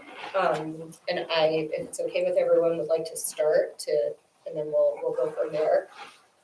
I don't think any of us do, but I really don't like forgiveness cases. I especially don't like forgiveness applications that are really substantial, like this one. That being said, that's what we have before us. And as Rob said, we're not an enforcement, agency. That's not our job. So I think that it's really important that we look at this not from that perspective. Like, it's not our job to, enforce, to penalize either the applicants themselves or their contractor, or anyone who's involved in kind of this mess of what happened. And that we should really be looking at it, from the perspective of, if this wasn't there, when we went and we saw it, like, let's look at the application before us and what would we be comfortable with, if anything, approving. So I can say that for myself, I think it's too much to, just kind of give free rein, for everything, that's being asked right now. But I think that Rich has really made a good presentation with the positive and negative criteria. I think that he has met, both of those things. And I personally would be comfortable giving I don't know the technical term, but the new, black and white walls. I like the idea of getting rid of part of the non-conforming walls and non-conforming in terms of the separation between them, in order to at least build something that has the correct amount of separation and is giving the applicant a more usable backyard. Because again, we went through all of the positive and negative criteria. I think that, that those standards have been met. I would definitely be in favor of getting rid of the path, because that will substantially, percentage-wise cut back on the amount of steep slope disturbance that's being asked for over, what they're entitled to by law or by statute. So that's where I stand on this. I'll go along with that. Brevity. Solid win. Sure. I agree with that. The path doesn't, I don't know, doesn't offend me. But I agree. I think actually if you make that change and take the proposed black and white wall and make it conform, then I think it reduces the degree to which you're requesting the variance. So from a zoning perspective, that seems like a better application. And my 2 cents is like, we coming for forgiveness, and I definitely agree that we shouldn't, take it as it is. I think the black and white, what even is increasing the deep slope disruption, and I do not see other alternations. So I probably won't support that. That's my standpoint. Yeah, I would be supportive of putting in the black and white walls. I think at least we get the benefit of having the appropriate spacing. Either way, if we're going to have the disturbance, unless we're going to just deny the application in its entirety. So I think that's a better result. I'm not troubled by the path, but that's up to the applicant as to what they want to ask for. Agreed, forgiveness case is not supportive, but generally as Jessica laid out, I too am okay with the pathway, but from a numbers perspective, I think it's a huge decline now that I hear the numbers, and it's only 1,300 versus 1,800, which is out of compliance. So I think from an optics perspective, it does matter that we keep that out. That would be my view. And as everybody's laid out, those 3 walls which come in the curve gives us a little more space in terms of usage area with little kids. And I presume that the turquoise wall will be taken down with those structures. So I think that's sort of the premise that I'm going with.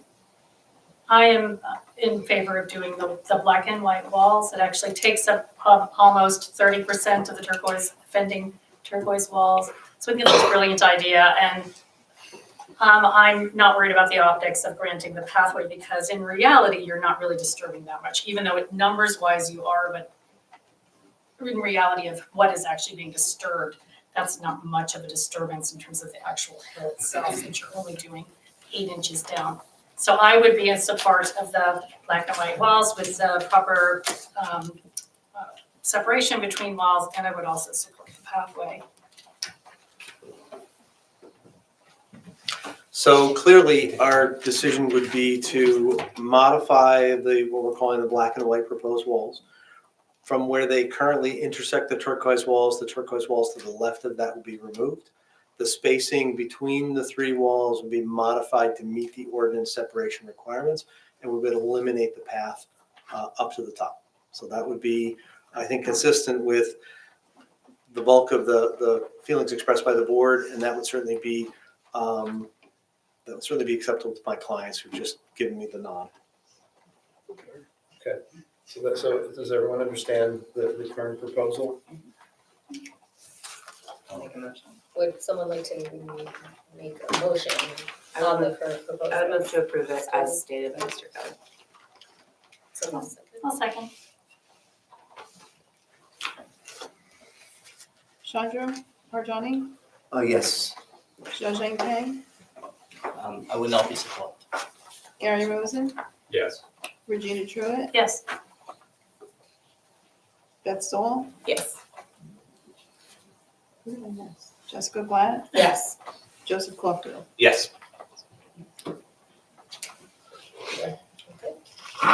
Thank you.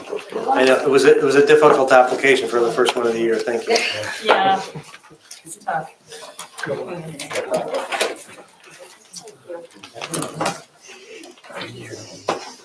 Thank you very much.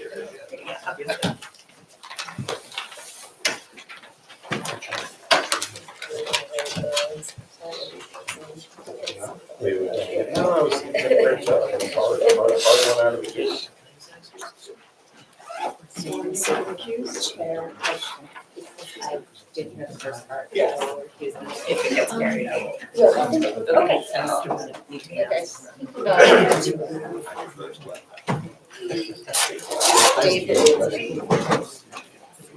Mr. Bradford, did you watch the testimony for this case?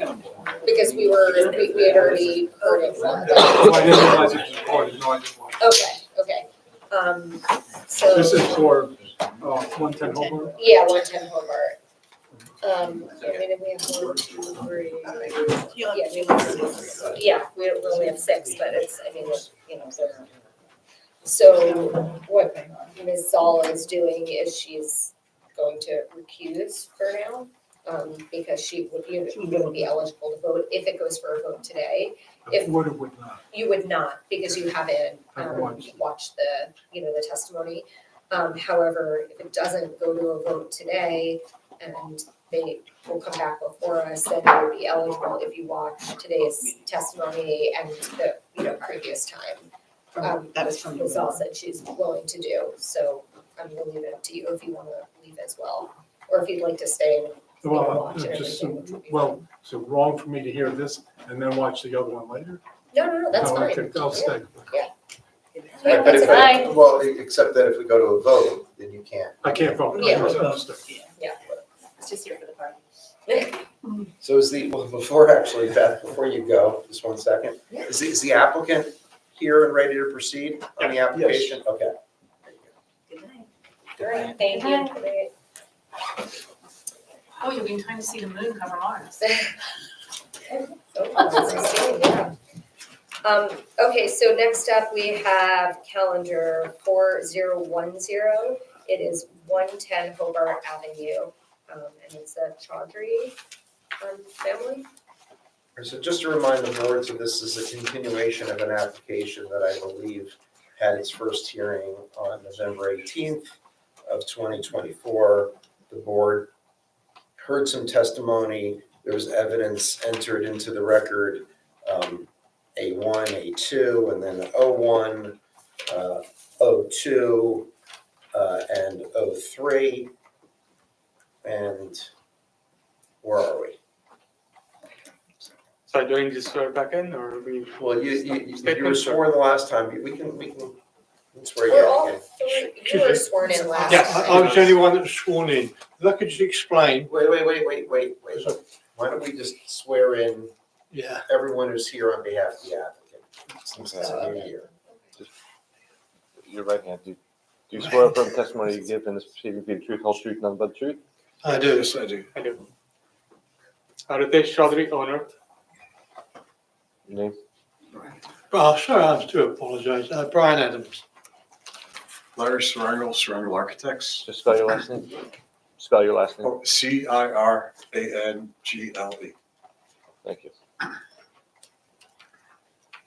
So yeah, Mr. Adam obviously represents this Sunroom, who's the builder of what we're proposing to do. Mr. Larry has joined us today as the architect. Obviously, most of you were here last time. We're looking to build a sunroom on top of an existing deck, a glass room to improve quality of life for myself and the family. There was some arguments made against it, and we're hoping to present evidence today to sort of refute that and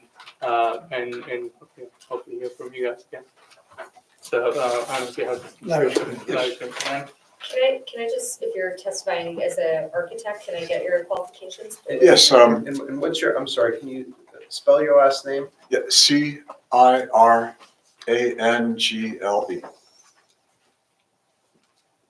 Thank you. Yes, I'm a registered architect in the state of New Jersey, and I went to Don Bosco Technical High School in Patterson and graduated with an architecture degree there. Went on to Rensselaer Polytechnic Institute, and I have a Bachelor of Building Science and a Bachelor of Architecture degree. And I've worked now since 1978 as an architect. I had my business for the last 35 years. And I've worked with New Jersey Sunrooms for the last 12 years. We've done about 500 sunrooms together successfully in all different shapes and sizes. And I'm here to represent Mr. Chowdhury's effort to get his sunroom constructed. And are you a licensed architect in the state? Yes, of New licensed Jersey? in the state of New And Jersey. your license is in good standing? Yes, it is. Excuse me. Qualifications have been accepted. Oh, thank you. Yeah, basically, the sunroom that's being proposed is to be built over an existing deck structure that's been part of the house. And we're trying to show you that the sunroom itself is going to be an improvement for the backyard and for the user in terms of its positioning and things like that. Right now, the house, which is about 30 foot tall, I guess the house was approved to be built about 11 years ago, and there was no objection at all to that house, in terms of its height, into any kind of shadows it was casting onto the adjoining properties. And our proposed sunroom now basically is not going to be much higher than the deck that exists. The deck that exists, the top of the railing is approximately 10 foot from the ground, or actually 11 foot from the ground. And with the addition of the sunroom, we're just going to really increase the height another 7 feet in terms of the ridge point. The benefit of the sunroom too is that it will enclose the deck, and it won't be that much noise generating from the deck itself. It'll be a nice enclosed space. And basically, it's not going to cast any shadow that's greater than the existing two-story structure, which is beyond it. So we're just trying to tell you that there's a minimum amount of impact on the site in terms of shading. There's no views to be blocked at all. And it's, really conforming with the existing line of the house. It doesn't project any further than the house. And it is a low structure that's being proposed onto the existing deck. Have you made, you heard the comments from the board, well, I don't know if you watched the tape, but have you made any changes to the sunroom based on the comments? No, the sunroom that you have seen it's still the same, but tonight we do have some, documentation that may help everybody understand the effect that it has on the site's shadowing. And that's through the use of a study that was done using the Shadow Map program. And Brian and the owner of the company spent a lot of time putting together some pictures and diagrams that will show that there's a very minimal effect, of shadows on the property adjacent. Okay, before we get started with that. Yes. So you're intending to present a shadow study for this, Yes. for this project? Okay. Who prepared the shadow study? Which one of you did? That was prepared, By the owner of the company. I'm sorry? By the owner of our company, along with the company that does the shadow. They did it, Okay, so did the person who prepared the shadow study, are they here to testify as to the shadow study? As to how they created the shadow study? I was alongside him when he done it, but he did it because he had more knowledge of it. yes, so. the owner's Peter Burley, and Brian here is an associate who's worked with him since the company started, so. So Brian, you're gonna testify as to the shadow study as someone who participated in creating the shadow study? Absolutely, yes. Okay, have you prepared a shadow study in the Yes, past? we have, yes. What I'd like to do, can you hold those? Yeah, sure. Larry, and take those away, we don't want to get those mixed up. It's quite a bit to look at, but what we've done, Okay, wait, before if you're testifying in the shadow study, you're gonna hand it out, or? I'm going to hand it out. I've got multiple copies. I was just going to. Okay. We've done it with 4 seasons throughout the year, and I've got the dates on there which I'll explain, and different times throughout the day. So we've done picked 4 different times throughout the day to show the effects of the sun and the shadows that it's cast. So if I can give these out, they need to be marked up, obviously, but I've got a set for each season. Do you want to mark them up per set? Because it'd be a lot to mark up as an individual. Well, do you provide multiple copies, Yes. or do you just have one copy of each? I'm sorry, could you repeat that? Yeah, do you have multiple copies of your complete presentation? Absolutely, I've multiple copies of everything I've done, yes. So do you have one for each member? Yes. Yes. Okay, so as you're presenting them, Yep. you're gonna refer to them. We're gonna mark how many different, I've got 4 folders here, okay, so and each folder contains 4, the 4 seasons. okay, so what we're gonna do is we're gonna mark them individually. Yes, Each folder, whatever's in each folder. Yeah, is then I can gonna go be through one that Set of and- exhibits. I'm just gonna ask you, I believe that the party that's interested in this application is here tonight. I'm yes, gonna ask that you provide them with a copy as well. Yes. So they can follow along as you're making your presentation. absolutely, yes. Go ahead. So I think we're up to A3, Yeah, okay, right, Evan? Yes. okay. Yeah, this will be. Oh, this is A3, okay. So it's just, yeah, This is but January. it's actually broken up into, this is January. 4 seasons. Yeah, 4 Yes, seasons, January 9th, 2025, and we have March 27th of 2027, then June 25th of 2025, and then October. So the first ones we're going to hand out we'll hand about one at a Wait, you can time, only so speak one at a time. You can't Sorry. both speak at the I same do time. apologise. Wait. Yeah, so, Okay, you just stated 4 dates in the course of the year 2025. Yes. Is that correct? correct, yes. 4 studies for those months throughout the year, yes. For the year 2025? Yes. It says it on there, the date on it. I'll explain that as Okay. we give them out. So why don't we start with A3, which will be what, the January date? January 9th. Laurie, can you make a note on these ones? This is A3, so for our copy.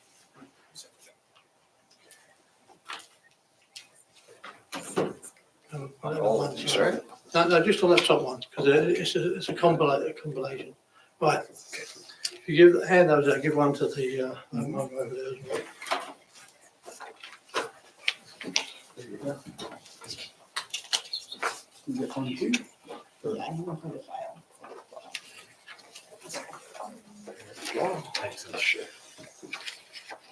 Thank you.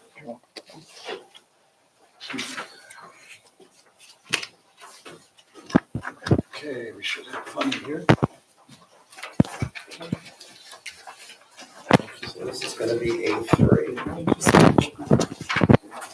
You got enough there? Okay. Sorry. I need it. Extra one. Thank you.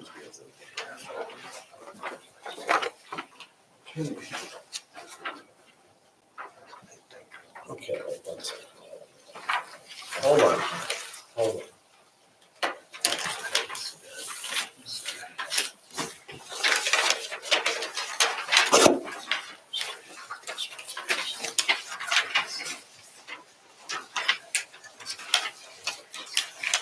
Okay, so. Okay, Mr. Adams. Yes. You prepare, so we're looking at A3.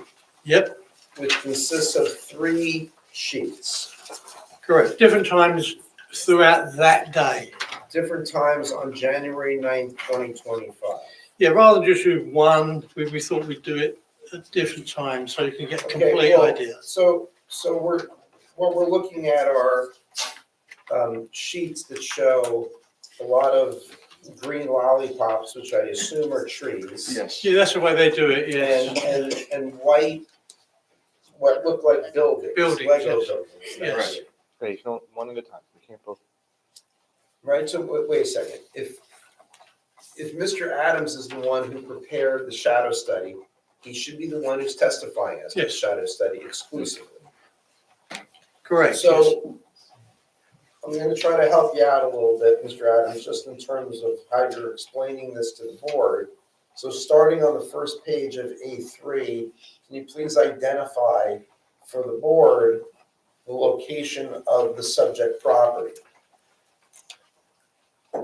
The subject property where we're hoping to build the sunroom, where it says Hobart Avenue in the top, it's the, there's a large building there. The building next to it, to its left, is the neighbour's house. And the next one along is the subject property. Can you hold it up and Yeah, like yeah, yeah. point it, you know, point it? I'll walk around very quickly. That's the subject property, neighbour's house. Oh, this is the subject property. Correct, yes. Go across from Inverness. Which one? The one across from Inverness. Oh, yeah, Inverness is perpendicular, looks like. Yes, the big one. So right before the split. No, this is the subject property. I see, okay. That's the neighbour's house. This is the subject, this is the neighbor, That's gonna be Yes. the Well, discussion. the neighbour's house is set. this is the subject, and this is the neighbor. Yes. Is that correct? The one that has, that's the sunroom. I was That's gonna the say, sunroom as, a sunroom as still, That's the okay. neighbor. Yes. That's where the addition is going on here. It's where Inverness meets with Hobart. Is that where it is? Yep. Inverness Where it's meets with Hobart? perpendicular. Yeah. Yeah. It's right. At that junction, yeah. That one, yes. Okay. So can you just so the building, if you see the name Hobart Avenue, Yes, is the neighbor property right below and to the left of the H in Hobart? correct. Below and to the left of the H in Hobart. Okay, Yes, that's neighbor property. that's the neighbour And property. immediately to the left of the neighbor property is the subject property. Correct. Is that correct? Yes. Okay, can you just show the neighbors right now, just so they have a point of reference? We got it. You got it? I think. I understand this is our house, this is your house. This is the proposed house. I understand. Okay, wait, no talking. We'll get there.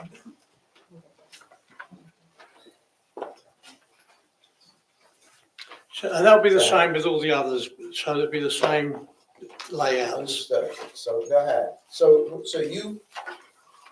I think it's important for you to describe how you prepared this exhibit A3 before you get into what it shows and the significance of what it shows. How did you prepare this document that you're presenting to the board? There was a system, and it's in 3D, which is a lot better. Obviously, we can't show a 3D system on a laptop here because that's how it was done. And it has a northerly point on it, and it shows you the arc of the sun and the shadows that it casts. as you can see the shadows of the trees on the first page there. And this one was taken at, proposed to be like, no, this is 7:22 a.m. in the morning. 1/9/25. So that's the shadows that it would be casting. There is an intense amount of trees in that area, you know, and they cast a lot of the shadows. As you see, at that time in the morning, there's no shadow on the subject property, no shadows cast from that onto the house next door. If you go to the next page, Well, is it, wait, so is A3 on the top right-hand corner, it says 157, and then the second page is 246, and the third page says 311. correct, yes, Okay, do those three numbers represent the times during the the day? times of the day, yes. Okay, so it's not 7:22, but rather at 1:57 PM? Yeah, well, 1:56, 1:57 a.m. AM. Yeah, it doesn't say, it Wait, should say 1:57 that. AM is the middle of the night. Yeah, but we thought we started the day rather than just give you one. So then it's 2:46, going on to 3:11. So like the major parts of the day. So this first page is 1:57 PM in the afternoon. It's in the afternoon. The first one, 1:57 a.m. No, PM. it can't be. It can't be AM, it will be the middle of the Dot night. is- Right, right. Yeah. It has to It be would be PM. all the way over. I'm sorry. No, Peter's put them around the wrong way. It's Can my I boss, just he interrupt? put them, yes. I just need to interrupt for one, 3:11. for one moment, just before we move on. Got it. This looks to me, and just before we go further, this looks to me like a study of where the sun is, right? In the Yes. sky during different parts of the day. Correct. I think the issue that the concern that was raised about shadows was not where the sun is at a particular time of day. The concern is once you do that addition in the backyard, what kind of shadow Shadows, yes, does that I'll be presenting that, addition yes. cast Absolutely on right. the next door neighbor? So I'm not seeing that anywhere. I just don't want you to keep going on and on, about this if you're not giving us the information that we need, which is not about where the sun is in the sky. It's about smacking that addition onto the house and what kind of shadows that is casting on the neighbor's property. Okay, yeah, if you look at that top page there, you'll see we've superimposed, or we've got the company to superimpose the addition on the left-hand side. And at that time of year, it's casting no shadows at all on the neighbouring property. Does this page reflect the addition? Yes, Yeah, it does, he's yes. saying that is, this Yeah, little well, piece is the okay. addition. Yes. This, And that piece That's the is addition. superimposed, that's what they're saying, that's a superimposed addition, is it? understood. Okay, So then that's obviously, when it moves on to 246, there is shadow And what does 246 represent? Is that 246 in the afternoon? in the afternoon, yeah. It's got UTC there, which is, The system should really show that, but it doesn't. So yeah, I do well, the apologise. UTC indicates it's in the afternoon. Yeah. Well, it's But- not the- Five o'clock. International. Now, at that time of day, there is shadows that are cast, but not by the sunroom. Those shadows are cast by the trees that are surrounding it. So at that time of day, that time of year, the only shadows that are cast on it at that time are from the trees. So the sunroom has no effect shadowing. What Mr. is Adam, this? what kind of trees are these Yeah. that don't, that have leaves in January? I'll tell you what, Larry. Can you pass these out? We're going to pass something else out now so that you can see the type of trees that are there.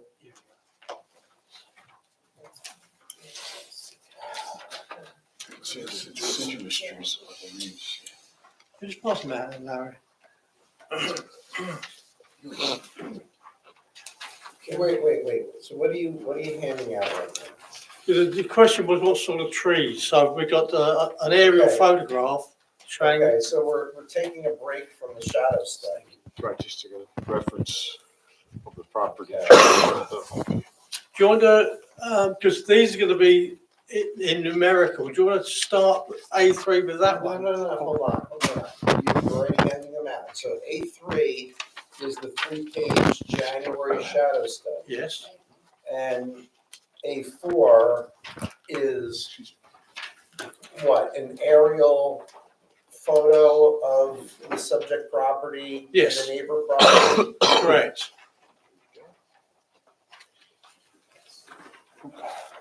Thank you. When was this picture taken? This aerial photo? In the last couple of days. Really? So it looks January like, 13th. What is it but from? this is what it looks like now Does with all the. does this picture reflect No. what it looks like on January 13th? January 13th may be when it was printed. Probably printed, yeah, I'm sorry. This picture This is. has to be like summer. Yeah. It's January, all these trees can't have these. They're all deciduous, there's no evergreen trees. No. All right, so. So this is in the middle of the summer. So what the board is questioning is the fact that you're showing a shadow study from January that appears to depict shadows that are being cast by trees that are surrounding the subject property and the neighbor's property, as if there are leaves on the trees. We all know that these are not evergreen trees. Well, let me ask you, are there evergreen trees in the area, or are these deciduous trees? Deciduous, I Okay, so if believe they're they are. deciduous, they lose their leaves. They're in gonna the lose wintertime. a good So- portion of them. So the shadow study from January cannot reflect the shadows from the leaves of the trees that don't exist during that month. Is that fair to say? Unfortunately, the system doesn't allow, to change the trees. It just puts them in as trees. It sees it from however the system's designed. But we've been told that this is the best system for doing the shadow study. So I understand what you mean, yeah. If it was in the January as the other sheet A4, was it? It doesn't necessarily mean it's true, but you can't change that on the shadow study. But then why does this help us? Yeah, Why are we doing it? Why are we going through this? If it doesn't tell us what the shadows are. Yeah, but as we get throughout the rest of the year, Summer months and spring. you'll see it more often. And it depicts Okay, well, it. then let's not spend time at a time when there's no leaves on the trees, because it doesn't reflect reality. So Okay, when does it reflect reality? okay. Right. Just one more question. I mean, this looks like on the picture, the graph, it looks like it's all similar height trees. Yeah. I don't think this shows that they're all similar height. So does your program actually adjust? Well, it's not my program, it's the program that we Right, were like told that to could use. Just for the height of the trees? Right, I'm sorry, Chandru. Did you yourself input any data into this program? Do you know how it works? Do you know- Yes. Okay. So what data, or what they call morphology, was submitted into this program that results in the shadowing that we see, for example, on A3? Well, you give all the, you give the addresses, location, state, you put all that information in there first, and it generates all the buildings around it, the subject properties.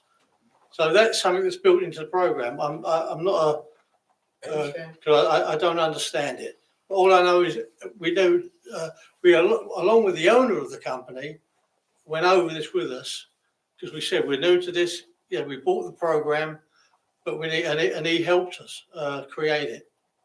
Okay. So do you know, Mr. Adams, how the information of the addition, the sunroom, how that data is inputted into the program so that the size and height of the sunroom can be accurately depicted.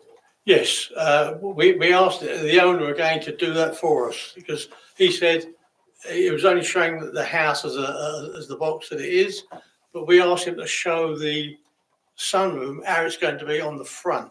That's why it's shown on there. The bit that juts out there. But that's to specifications, it's showing on here the height that the sunroom would be, the Yes. exact height? These buildings don't reflect reality, right? I mean, the houses don't look like houses. They don't look like That- subject property. either. I So don't know, no, that's I mean, we're the, looking at these pictures, but they don't reflect, like, looking at where the shadows go doesn't make sense because they look like other things. I understand, you're right, it doesn't look like that, but that's how the program works. Yeah, I'm not saying And I you're was- misrepresenting the program. No. I'm saying, is the program of any value to us? Yeah, because I think, once you see like the summer months, it will cast shadows. Can I ask you, how did the trees get populated in here? Because these two don't look like they're the same place. Right, the trees aren't in these. It's the way the program works. Well, I know, but how Standard- does it get what the trees are? If the real trees look like this, why do they show up like this? Because apparently it has to be in the program like that. I didn't design the program.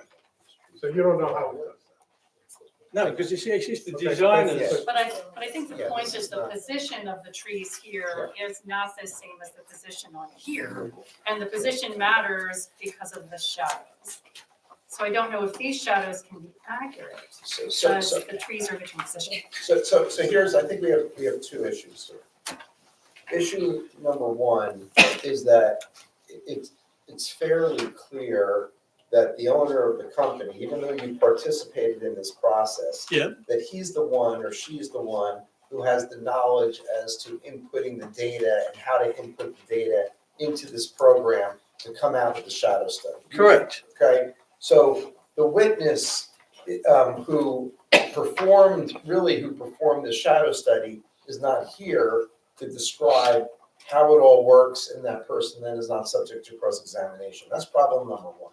Problem number two is, as identified by various board members, is that there's a real question, even just based on A3, as to the accuracy of the program, given A4. If you look at the trees that are shown on A4 in Yeah. relation to both the subject property and the neighbor's property, they appear, the A3 shadow study is not consistent in terms of tree location with what is shown on A4. Is that? a Yeah, fair- I would agree with that, yes, Right, yes. so something is wrong. And normally we would ask essentially the head of the company who'd be here, who did all this work, how is it that there's a discrepancy between, for example, A3 and A4, but he or she is not here to answer that question. So it leaves the board frustrated and not able to get the answers so that you can give a proper shadow study presentation. So that's just my thoughts. The thing is, if the program only does it in that, then it's not going to represent, I totally agree with you. I mean, that doesn't look like that, because this is real life. This is created on a program. You know, so, but, you know, I was asked to do a shadow study, and this Right, one so- comes so- up. So I can tell you, and without speaking out of school, I have participated in applications involving shadow studies, a number of them. And typically, what I see, because there's a complaint that, the subject development is gonna cast a shadow on my house and my house and my house, is that we actually, not like this, but in a 3D way, just showing the two buildings at issue Yeah. at various times of the day, various times of the year, and shows the shadows that whether they're there or they're not, between the two buildings, or between three buildings. Yeah. Three-dimensionally, not like this. I'm not disparaging your program that you chose. I'm just saying that clearly from the first hearing, there was a concern and an allegation that the sunroom was gonna cast a shadow on the neighboring property. Correct, yes. And I'm assuming that you decided you wanted to do a shadow study to debunk that theory. Yes. And I just don't know, based on what we're seeing so far, whether the evidence is even reliable for you to make your presentation, right? Yeah. As the board wants good evidence from everyone, from the applicant, Absolutely, from yeah. interested parties, so that they can the board can make an informed decision Yes. based on the relief that's being requested. So I just don't know whether we're there yet. I don't feel comfortable accepting this as evidence because it's too far removed from the reality of the subject property and the neighbor's Yeah. property. Could I- So I sorry. don't think it's worth, taking up more time going through all these different studies of, the month and the time of day when it's just not accurate enough for us to accept as evidence. Understood. I think there's obviously clearly limitations of the software itself. I do disagree in terms of positioning of the trees because it's hard to imagine from here where the trunk of the tree and where the position is. But besides the point, obviously, clearly, this software does not meet your requirements, so should probably move on Well, I from mean, that. the problem is when you're saying that most of the shadowing is coming from trees, but you're also telling us that it's January when there's no leaves on the trees, there's no legitimacy to what you're saying. So that's why, again, it's nothing against you, but that's why this program is just not acceptable to us as a reliable Could shadow I, study. Mr. Simon, could I ask you a question? You mentioned about you'd seen a different type of study. Because it's new to me. In my 30 years in America and 20 years in England doing all this, I've never had to do so we went on and asked which was the best shadow study, and this one came up. And they assured us that they've used it at these such meetings before. So we took them on their good word. Yeah, because I've got to be honest, when I saw it, I said to Peter, he went, no. He said it's like A1. It's like they've assured us that will be good enough for the meeting. So I take it. There may be a rationale for that. It may be that if we had the owner of the company that has the software here, they could ask him questions. He might be able to explain, I'm not sure how, but he might be able to explain why the pictures in A3 actually do reflect what the sun would look like in January for these subject properties. Yeah. But you don't know, understandably, you don't know. And what we look at doesn't seem to suggest at all that if you can give us any indication as to what the sun would be like in January. So the exhibit and the program aren't of much use to us without the owner at least coming up with some explanation as to why A3 actually makes sense. That would be obviously the owner of the guy that designed it. I don't know where he is. I don't think he's local. A lot of these people come out of California. They're fighting fires at the moment. But I understand your point. If he was here, and he could say, well, but I don't know whether you'd be comfortable even if he was here, because of the difference that it's portrayed on I here. agree. I think that And gives us here. reason to be skeptical, but obviously Yeah. there could possibly be an explanation as to why it looks the way it does, but we don't have that person here. And so just looking at this exhibit, it is very difficult for us to come to any conclusions about what the impact of the sun would be on the two properties. And given that you're trying to present evidence to us as to why the concern that was expressed that that there would be shadowing, which would be problematic for the neighbor, this doesn't do it. So you've got to have something else to Yeah. explain to Pictures, us right? why the concern is not really a concern. I just want to be clear about one thing though, 6. that, the applicant Six, has the 25. burden of proof Not to prove on the shadow your study. Your entitlement to the pictures, variance relief from the Yellow positive pictures. criteria and the negative Property, criteria. And they can do that Yeah, but any that's way not they gonna- want, right? And it's up to the board as to determining whether those proofs are adequate to meet that burden of proof, okay?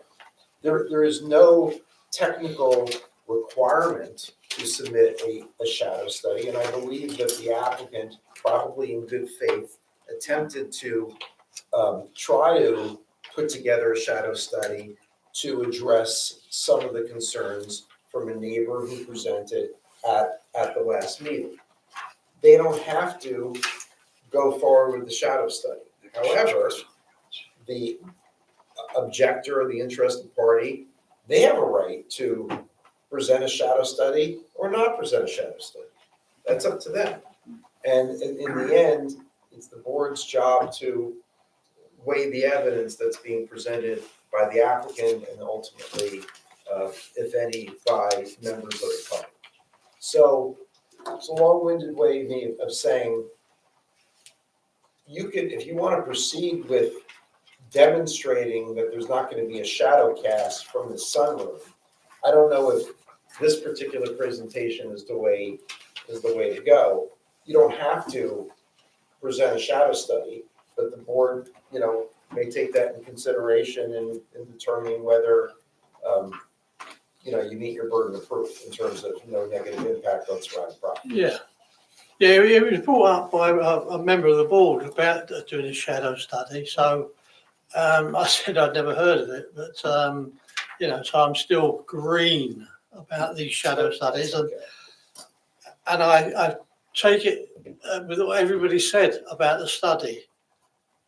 Does it really, it's just taken the trees, all year round as the same trees when we know they're not, so I don't know whether you want to look at the height of the summer one, where the sun, as we all know, is higher in the sky.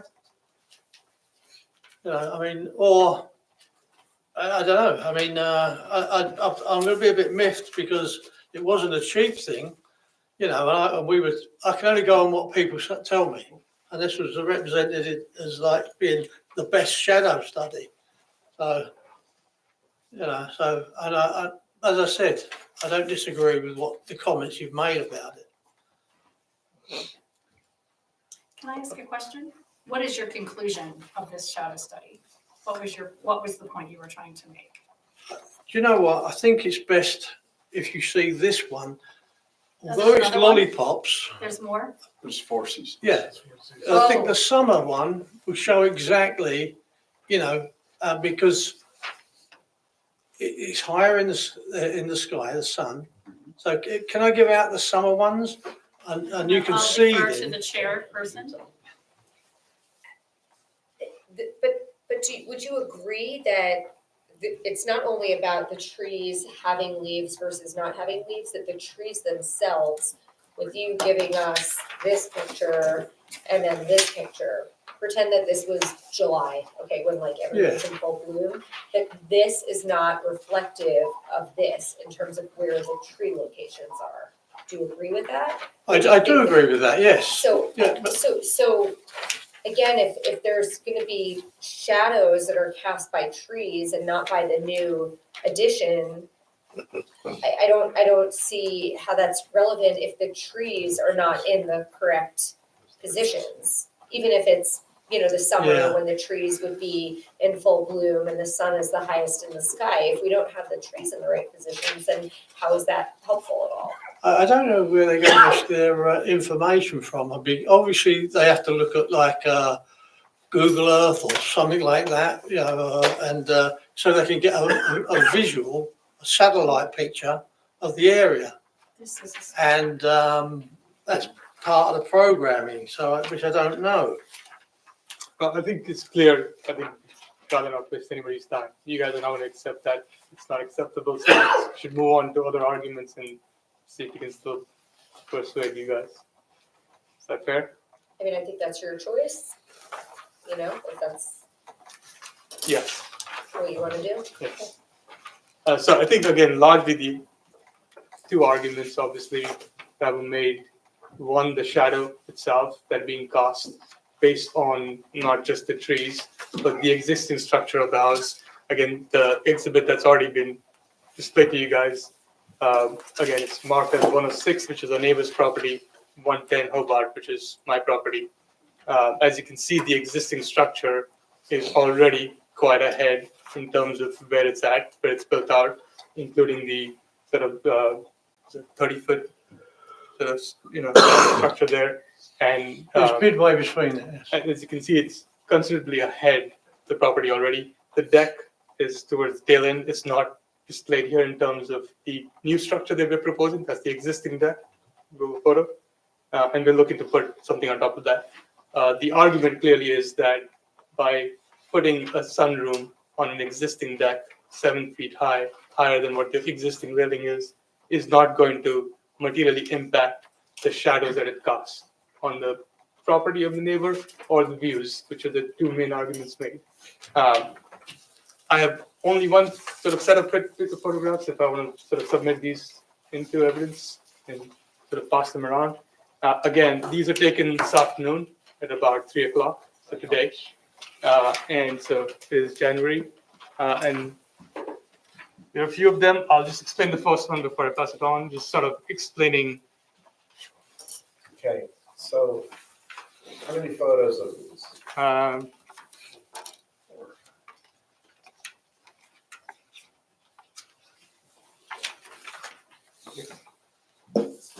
So 5. 5. So why don't we mark this A5? Series of 5 photos taken by the applicant today, right? Yes, correct. And so the top one is basically the shadows wait. casting. Right, I'm sorry. Shadows casting at 3 o'clock with the existing structure, obviously not superimposing the 7 feet. That will go higher than that.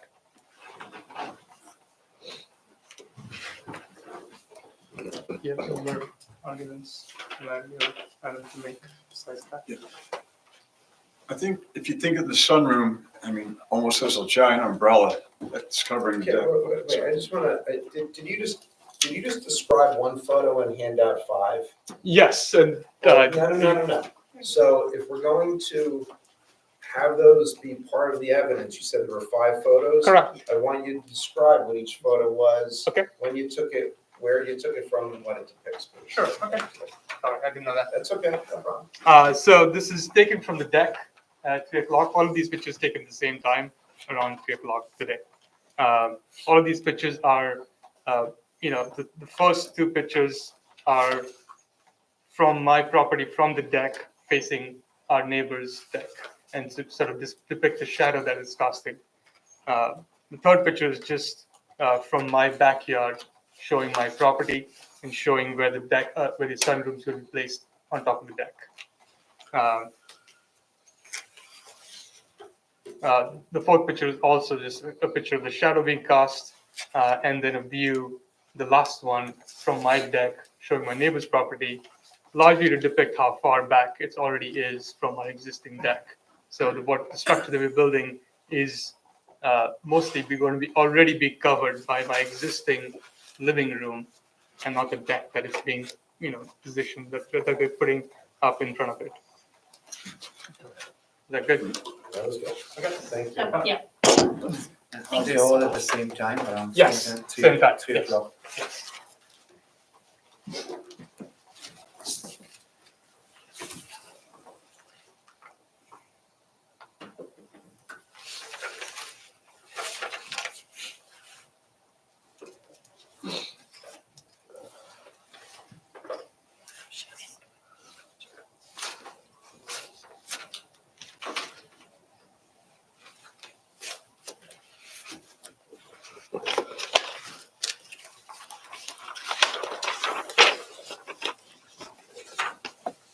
Sorry, what is this a photo of? That's from our deck with the neighbor's property. So it's sort of kind of showing how far back we already are. Obviously, before my deck is my living room, so this is from my deck.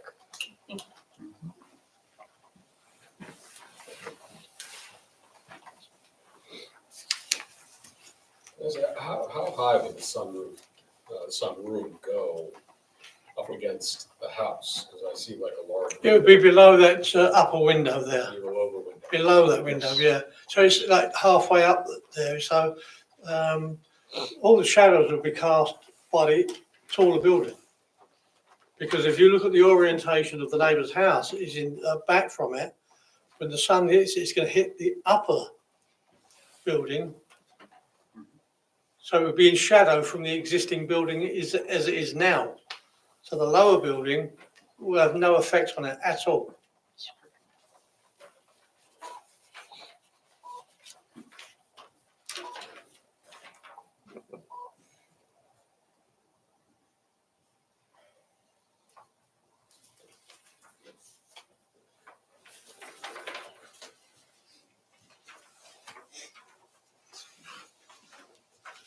Sometimes have photographs. I know, nobody has pictures anymore. Right, everything's digital. Look at this one. Surprisingly, they're not expensive to print. I had forgotten how cheap they are to print.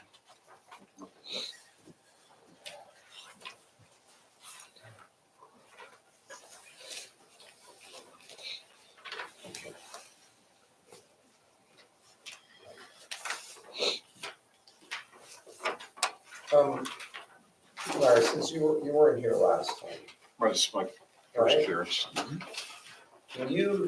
so you understand that one of the variances, that there's two variances, one for side yard setback Side and yard one for combined side yard combined. setback, right? Yes. And you understand that regarding the side yard setback, what's required is a 12-foot setback, and what is being proposed is a 6.2-foot setback Yes. along the common property line that separates the subject property from the neighbor's property. You Correct. understand that? Okay. How much of, how many linear feet, additional linear feet deviates from the 12-foot requirement based on your plans? It's pretty much parallel. No. Sorry. This is Yeah. a question for the architect. Yeah, right now, the sunroom is in line with the existing profile of the house. There's no projection further. We're keeping within the line of the home. I understand that, but the home itself deviates from the setback requirement, doesn't it? Yes. Okay, so how many linear feet, additional linear feet, are now gonna be in violation of the setback? Let's see. It's parallel, so they'll all be. Yeah, please, Yeah, the whole length. What is that? Mr. Adams. Probably so. Mr. Adams, when the board asks questions of one witness, the other witnesses should not be speaking. Okay? Basically,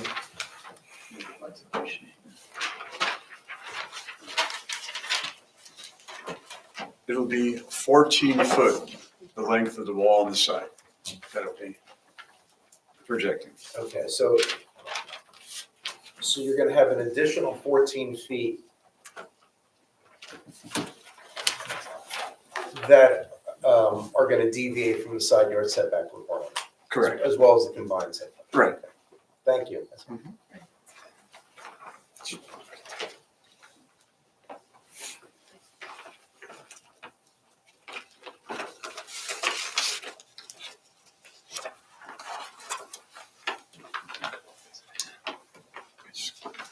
Gary, I think you asked this, but the overall height from the ground to the top of the structure, what is that? Top of the proposed structure or The proposed structure, yes, sorry. Yeah, that's, Wait, let's just speak. You're gonna ask your question? Yeah. But which witness are you gonna ask it to? I guess the architect Yeah, would I be can- the proper one. Yes, I can answer that. Let me just get our dimensions right here. Get the exact.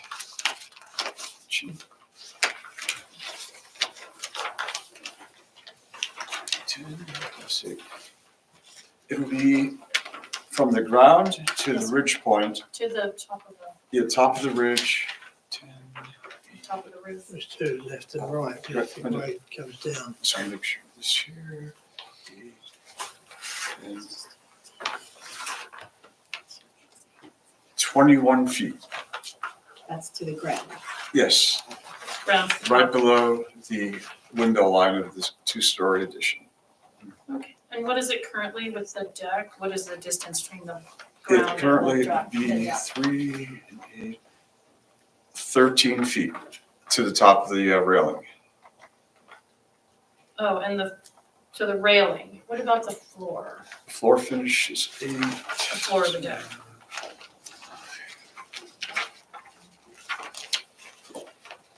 Nine feet. So it's a 4-foot railing. Okay. Nine was 21. That's from the ground to the floor of the deck.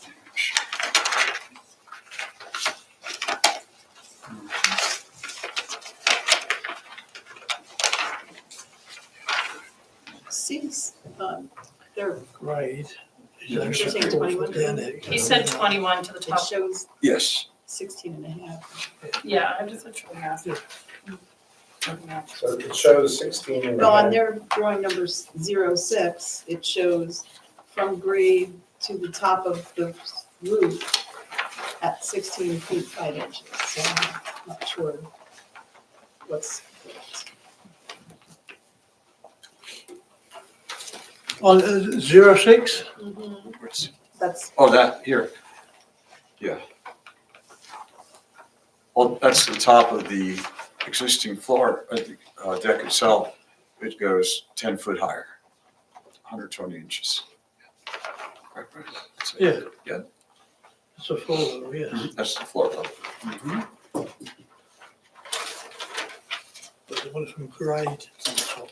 So, Yeah. yeah, so it's 9 feet. That's 19 feet. 129. That's 19 feet. Yes, 19.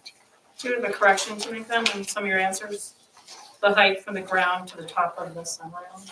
Yeah, it's 19 feet. Not 21, Right. 19. Apologize for that. Because you got 9 And there. the ground to, Plus 10, 19. I'm sorry, the ground to the deck, sorry, it's still 9 Ground to the feet? deck would be 9. 9 feet. 9 feet. And Yes. then it's a 4-foot railing. Yes. Or Thanks. 3 foot high rail. Yeah. So it's adding 10 feet of height to the Yes. sunroom. Sorry. Yes, 10 feet.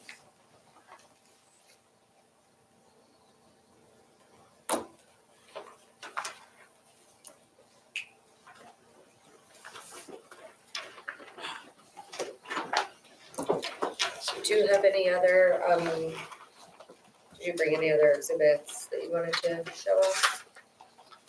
That was the main one that we bought with you. I mean, it's okay for me to speak? Yeah, sorry, I've been interrupting and part of my nature. Everyone complains about it, including my wife. But, the basis of it is obviously that was a concern for the neighbour, that it was going to interfere with the lifestyle. The first and most important thing is they're not on an even playing field. The neighbour's house is set back halfway of the length of the existing house, so it's set back quite a long way. So there's that to be taken into consideration. And the other thing is that Larry has spoken about, which is another thing that she wasn't happy about, noise and things like that. At the moment, an open deck can be a noisy place, but by enclosing it, it's going to cut that noise out. It's going to be contained within the sunroom. So that's a plus. It's not, it's going to make it better for her. You know, so those are the main things, really. I mean, it's lower than the previously approved variance that we're building onto, which is much, much higher. we're only going to like halfway up that space. So, and the sidewalls are only 7 foot tall, and the roof slopes away, gradually slopes away to form an apex roof. So I think that's it. I mean, I can't think of anything else that I can add to that. I don't think it will have that much of an impact. I think the impact will be lessened because of where the house is set back, and what we're building onto it is going to improve the quality of who knows who's going to be in the house after Mr. Chowdhury moves out. I mean, could we have like a wild parties on the deck? That'll create a lot of noise. I don't think it's going to be doing that. But that is a plus by building the sunroom. Any noise is going to be contained inside there. And it's not like a brick-built sunroom where it's totally obtrusive. It's a nice, like, glazed sunroom. So it's going to allow light to pass through it.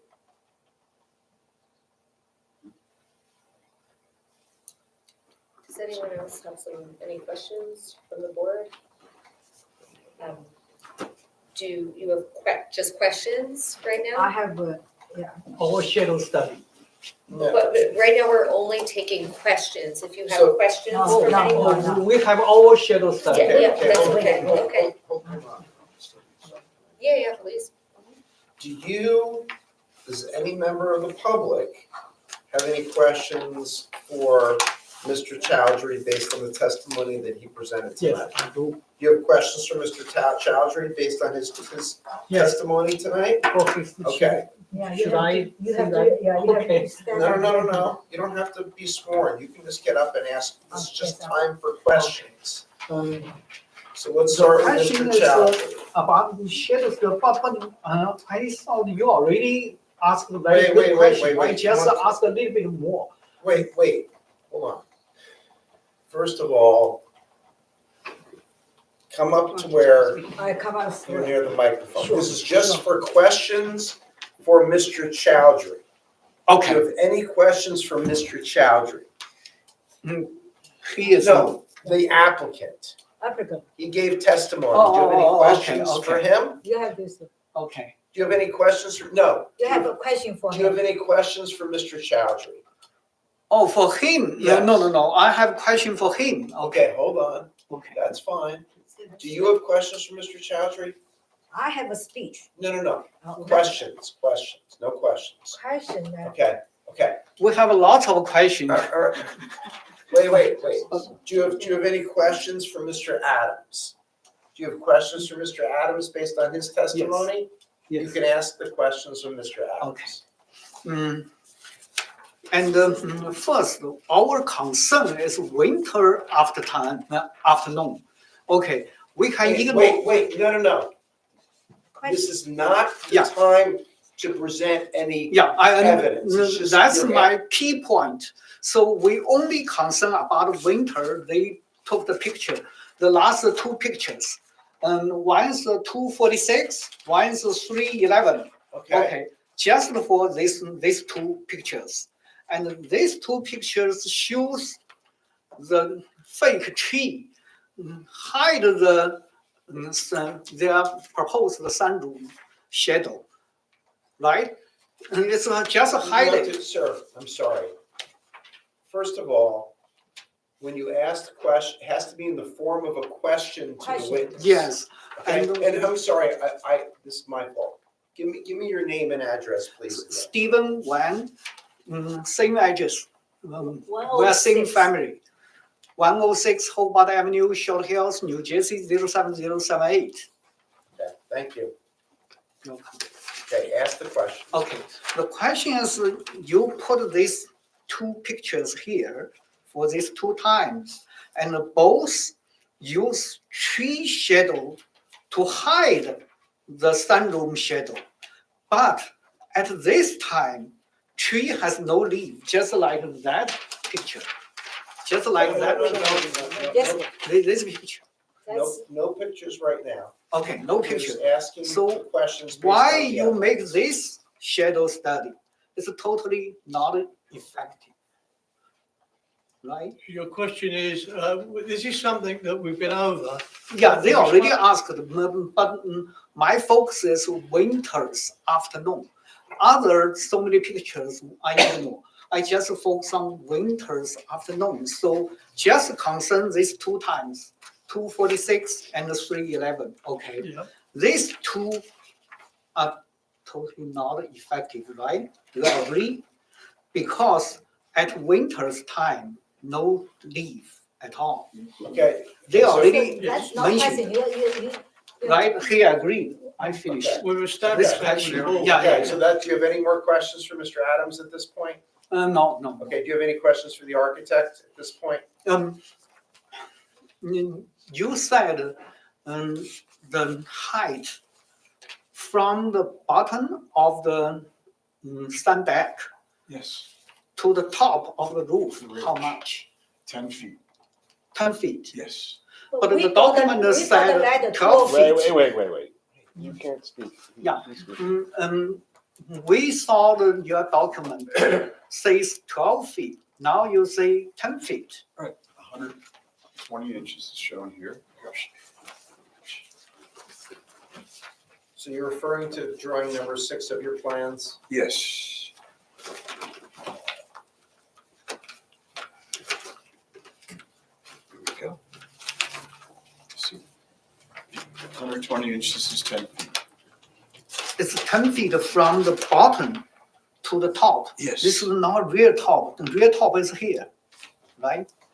This is the shadow Mr. from Wang, here. Mr. Wang, the plan, the drawing 06, it speaks for itself. Yeah. If you have any questions, if you were seeking Okay, clarification. now I understand. This is not 12 feet, it's 10 feet. 10 feet. 10 feet from the bottom of the sun deck Right, the top of the existing deck. to the top. Okay, now I understand. Okay. My question finished. Okay, To him. so, hold on. Do either one of you have any more questions? No for any of the question, we witnesses? want- Okay. Yeah, we need a presentation. We want to need a presentation. Okay, Okay. so now I would like to know if anyone in the audience has any comments. We did a study. We So want do to you, show do you have a comment Yeah, that you'd we like want- to make? Yeah, Okay, so why don't you come up? Yeah. To there, okay? Do we need to? Yes, they need to be Okay. sworn in if they're gonna make comments. Are you making a comment also? Yeah, you want to make comment also? Comment later. First, she made the presentation to show our shadow study. We just do it at the same time.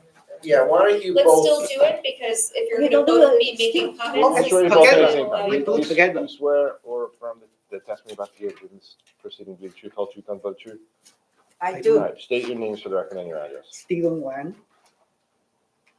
Jing Zhang, Just spell it. Jing Zhang, Just spell it. yeah, JINGCHANG, Is it G or JING? July. J, July. J.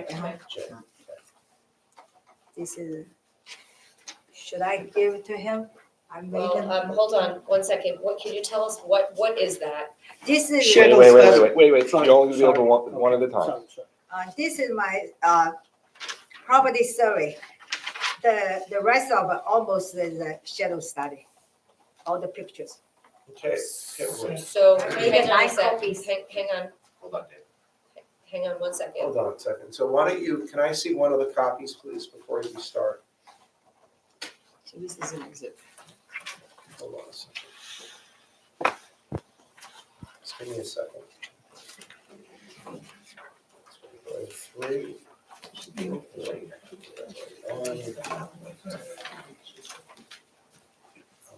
Those pictures. Oh, no, Okay, so just give me a second. Last, no. Hold on.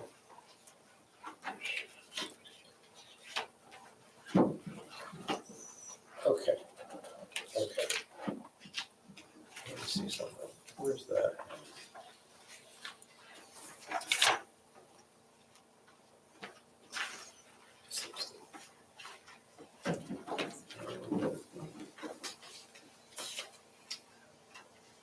Okay, so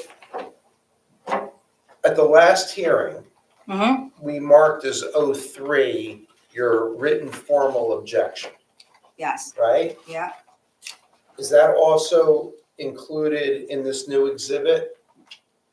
yeah, the end, because It's different? the same thing, just I Same put a thing. date on it. Okay. So this is fine. So we're gonna mark this as 04. Mhm. And what you're gonna need to do is slowly go through, you can hand them out to the board, Sure. okay? Give one to the applicant. Okay. Oh, thank you.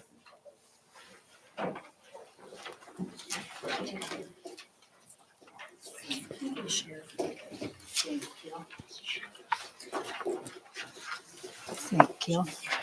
And these two. Okay.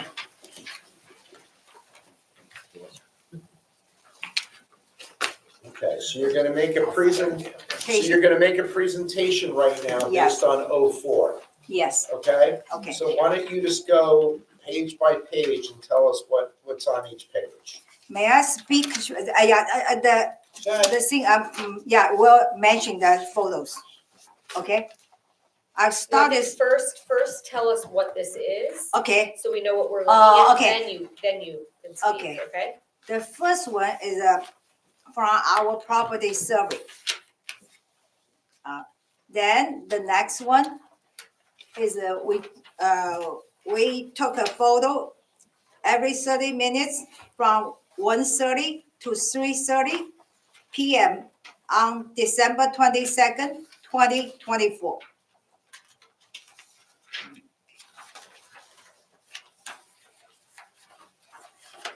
About every 30 minutes, we took a photo.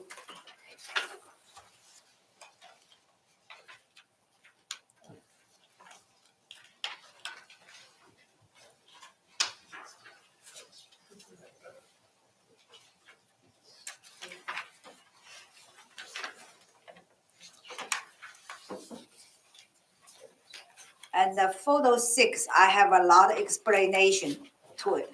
Okay, so the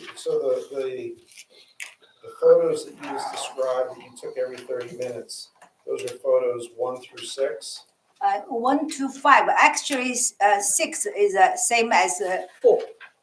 That's the same as 4, 6 is yes. same as But I 4. want to explain it. Okay, go ahead. Okay, can I stop? Okay, thank you so much. Good evening. My name is Jing Zhang. My husband, Stephen Wang is also here with me. We appreciate the opportunity to present our findings to the sunlight issue.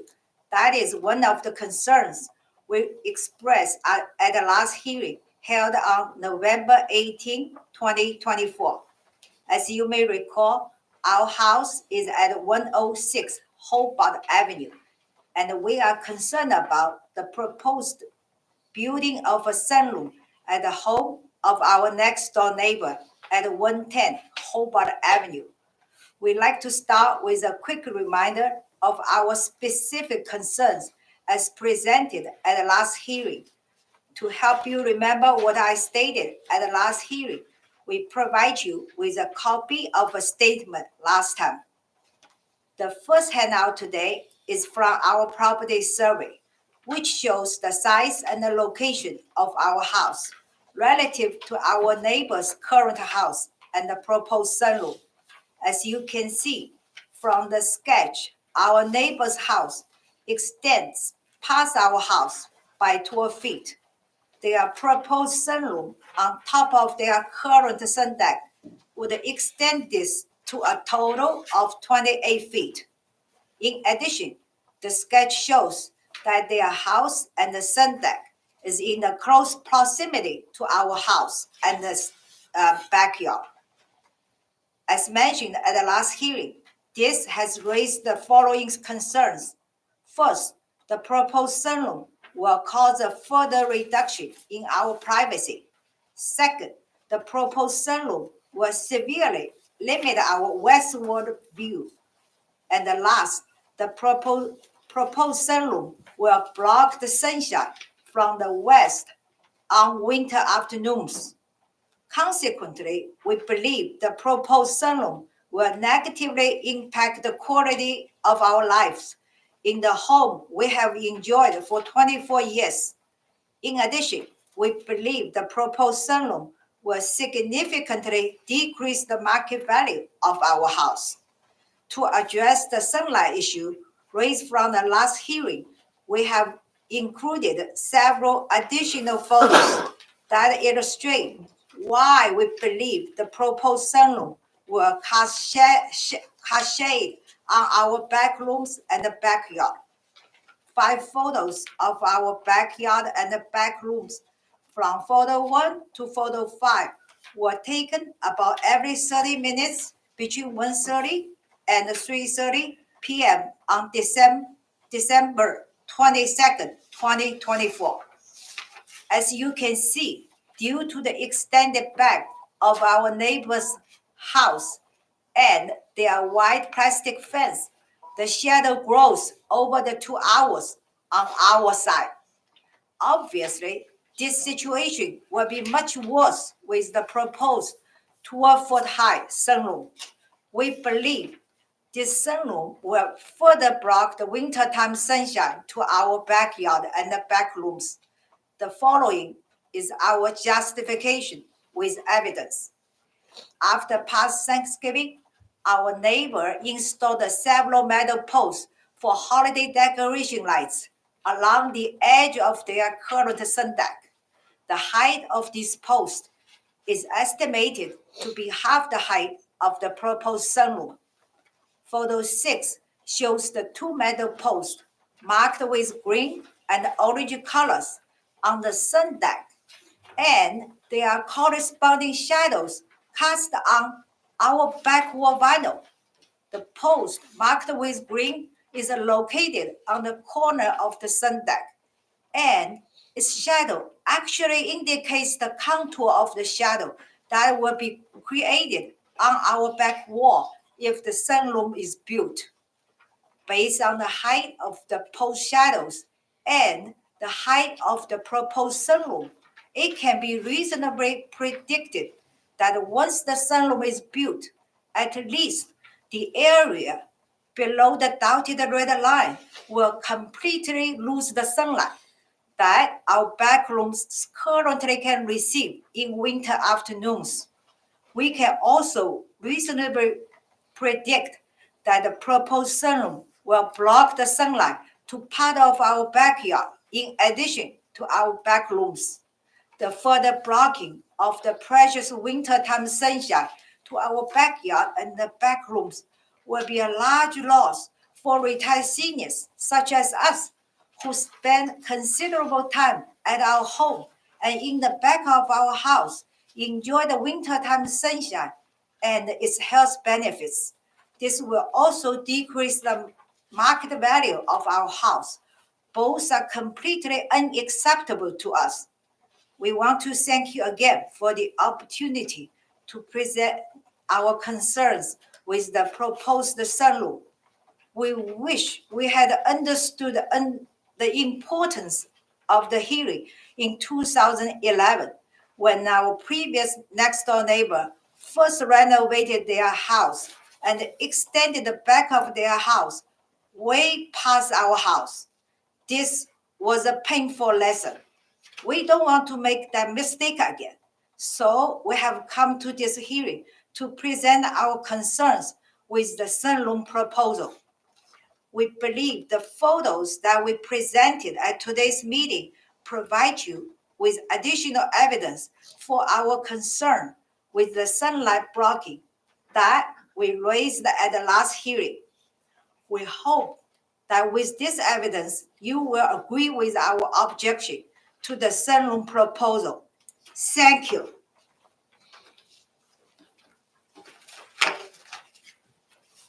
Can I ask a question?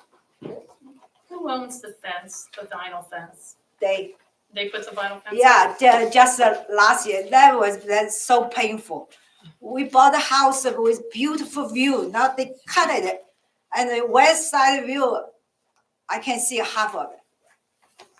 So they put the fence in. And last they year. even mention, they even tell us, just they put there, when they up, they put the fence. And all, we have a narrow backyard. It's all the way, not just kids. I bought a house because of open view, not just a narrow view. Very painful. Thank you. Is the fence in compliance? Yes. And your sunroom is in compliance. You have a sunroom as well. That's in compliance, as far as you know. I know, It's good. It's- they don't have to apply for, but just tell you how I feel. Thank you.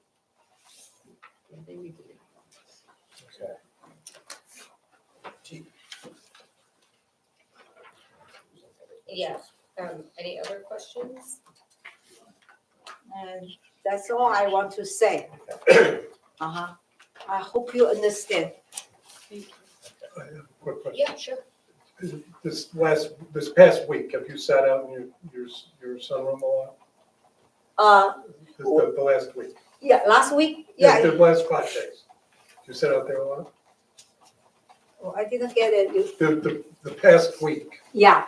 have you sat out in the sunroom a Oh. lot? My husband take a nap there all the time.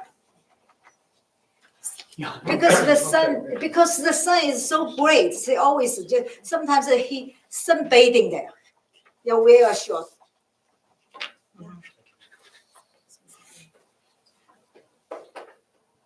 Do you have any other questions?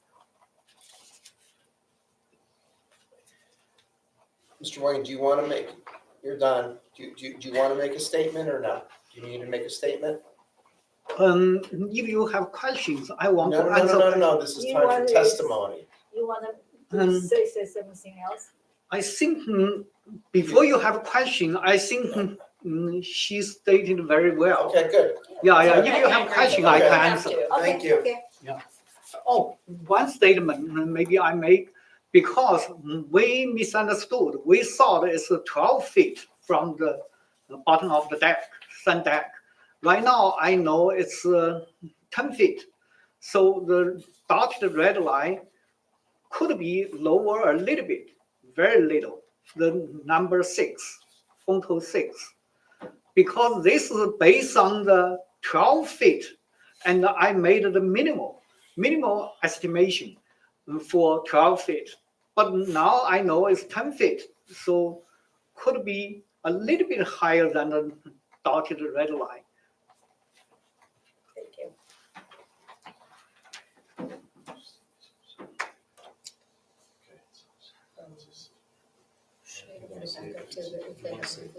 Yeah. Do you have any questions for the neighbors? A question? No, I've got a statement to make if I can. Is that okay? Well, if you don't have any questions, that was what the chair asked. Okay, so no. Do you have any statements that you would like to make? No. Sorry, that's not the joviality. I would just like to point out on photo 6 Of their. of there, Of it's just been- 04. yes, that was submitted. Yes. And the last page, there was photograph number 6 on December 22nd at 3 p.m. At that time of year, it's getting towards the end of the day. It's going to be dark pretty soon after that. When I'm looking at their sunroom, there are shadows there, but there's shadows from trees. If you look closely at that, all along there, there's shadows of trees.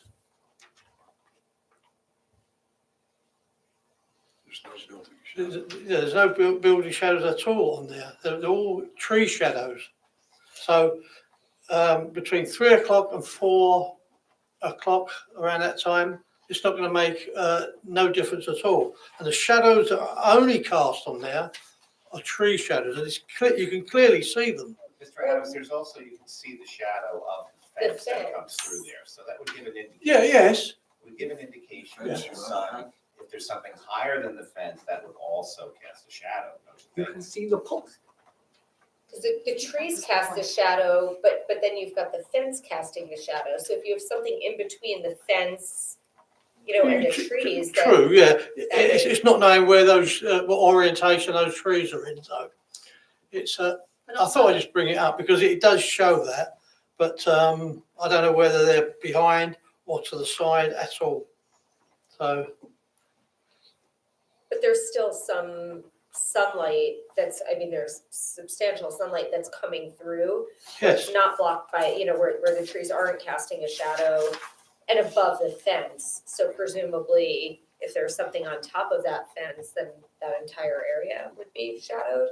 I think it's very logical that there is a shadow being cast from our house. yeah, I think my biggest argument has been it is casting in their front yard or their backyard, beyond their house. If that's a concern, then there's clearly no argument that we can make. Yes, it is going to do that. And I don't think we can dispute that. In winter, which is their concern, I don't think they're spending a lot of time in their backyard, outdoors. And yes, we're going to be casting a shadow to it when we put up, a sunroom on top of the existing structure.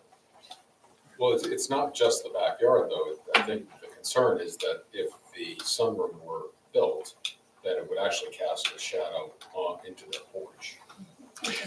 The thing is now, the two-story structure casts the shadow. The sunroom won't make much of a difference. It's more minimal. sorry. Yeah, but that's largely the argument and based on the pictures that we sort of presented. Sure. Now, at that time of day, 3:00, will we all agree that it's getting towards the end of the day? In the dead of winter, it's going to be like 4:00. So the shadows that are going to be cast on there are going to be minimal a part of the day, for an hour maybe, but partially. So, I'm not going to say there's no shadows, but it will be a very minimal part of the day. Well, it may not be minimal shadows, it may be for a minimal part of the day. That's the time. Yes, sorry, I didn't phrase that correctly. Yeah, it's a minimal part of the day that's casting a shadow, yes. And plus, your existing condition is already non-conforming. And even though it's minimum, you're making things worse. we're gonna have time for our comments, but if there are any questions. Yeah. Do you have a question? I want to say something. The tree shadow. Hold on 1 second. It's up to the board. That's up to the board. Is this gentleman done with his statement? Yeah, I don't know. Are you done? Yeah, so I just want to make Okay, that just- point about just try to the make the point shadows. about the shadows and the trees. And I agree with Mr. Rosen that, yes, there's going to be partial there, but I think it's minimal. If it was all day long, it could be a big point, but it's not going to be, just at that 1 hour in the afternoon. Thank you. Do you have a question or No question, just comment? add something. Yes. Yeah. Do you want to open Fine. it? Okay. Make a Yes, motion to we open. would open it to allow the public to say something. To say something. Okay. Okay, like a tree shadow that moves, but you building solid with a whole thing just stay there.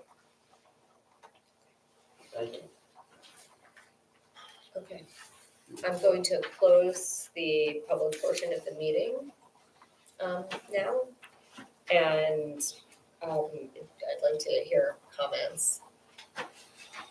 from the board. Just to remind everyone, this is an application for side yard setback and combined side yard setback, right? Yep. The applicant has the burden of proof to prove the positive and negative criteria, either C1 or C2, depending on how you look at it.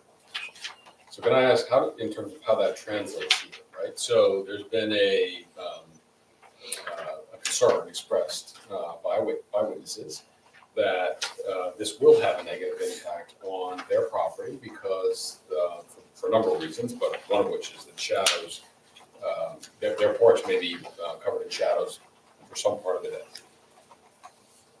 Does the applicant have to prove that, to be able to prove the negative criteria, that no one is, well, it's not, I'm not I'm not gonna articulate it correctly, but there's no negative impact on surrounding homes. Do they have to negate that allegation? Do they have to prove that it, that there won't be a sufficient negative impact to cause them to meet their burden, cause them to fail to meet their burden of proof? So the applicant has a burden of proof to prove either the positive, negative criteria under either C1 or C2. C1 is a hardship, right? And this board has made a determination on occasion that because of the existing location of certain buildings that already violate setbacks, et cetera, that can be deemed a hardship. There's case law to support that. There's also under the positive criteria for C2 variance, the applicant has the burden of proof to demonstrate that one or more of the purposes of zoning has been met. In other words, that either this promotes light, air, and open space, it's a good visual design, et cetera, and there's other, we can go through them if the board wants to. In terms of the negative criteria, and remember for the C2, flexible C2, the board needs to determine that the benefits substantially outweigh the detriments. In both the positive and negative criteria, for both the C1 and C2, the applicant has the burden of proof to demonstrate that there shall be no substantial detriment to the surrounding neighborhood. It's not no detriment. It's whether you find that there's no substantial detriment. That's what you're charged with. And the rule of thumb is typically that whenever there's a variance that is being requested, because it goes against the ordinance, there's always going to be some detriment in any application that you see. The question is whether it rises to the point where it's going to be substantial or insubstantial. And then the second part of the negative criteria is that there's no substantial impairment to the master plan and zoning. I don't know if that's helpful, but. Thank you. Yeah. So who would like to start? So I can pick it up again, I want to reiterate that this is already a non-conforming situation. And according to our Mr. Simon, I do not see with this new Sun House, it's going to bring extra benefit to the neighbor or to our master plan, right? And I can't tell whether there's a substantial or not substantial detriment to the neighbor, but at least there's something there. Unless with this new proposed plan, you can tell me it's better than the current situation, I would prefer not to make it worse. That's probably my standpoint. We'll take it in order. I'll follow up on Shostak. You have a situation where Mr. Chowdhury, that you have a side yard setback requirement of 12 feet, and you're already at 6.2. So you're just looking to essentially exacerbate that problem. For me, when we have a neighbor that comes out and says something, I give a lot of weight to that. If for some reason you can come to some type of agreement with her, maybe remove the fence, that might make her happy, and you can come with this, that's outside of us. But my feelings are, or if you want to cut this thing back and give yourself a 12-foot setback, that might be something that's between you and your designers. As it stands now, my thought is not to exacerbate the side yard setback that's being violated now.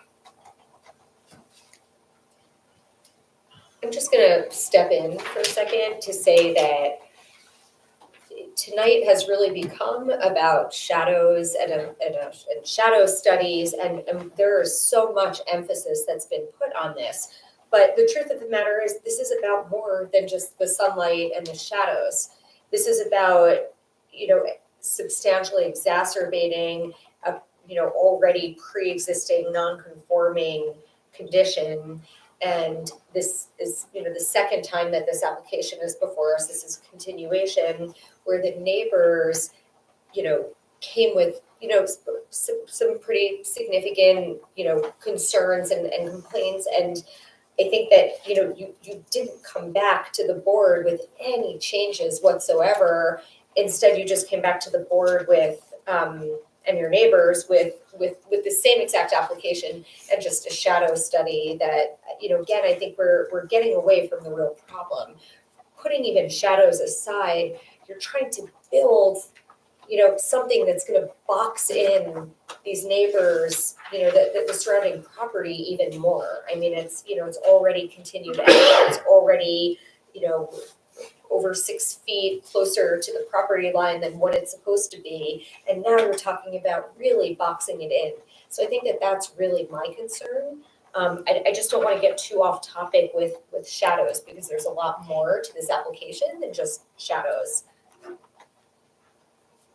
Yeah, I mean, I agree with those comments completely. And the reason I asked the question about the burden of proof is that it does feel to me like the applicant hasn't really come back with anything today to address or to explain why there isn't a substantial negative impact on the neighbor. And I think having failed to do that, I think they don't meet their burden of proof. I would echo all those comments.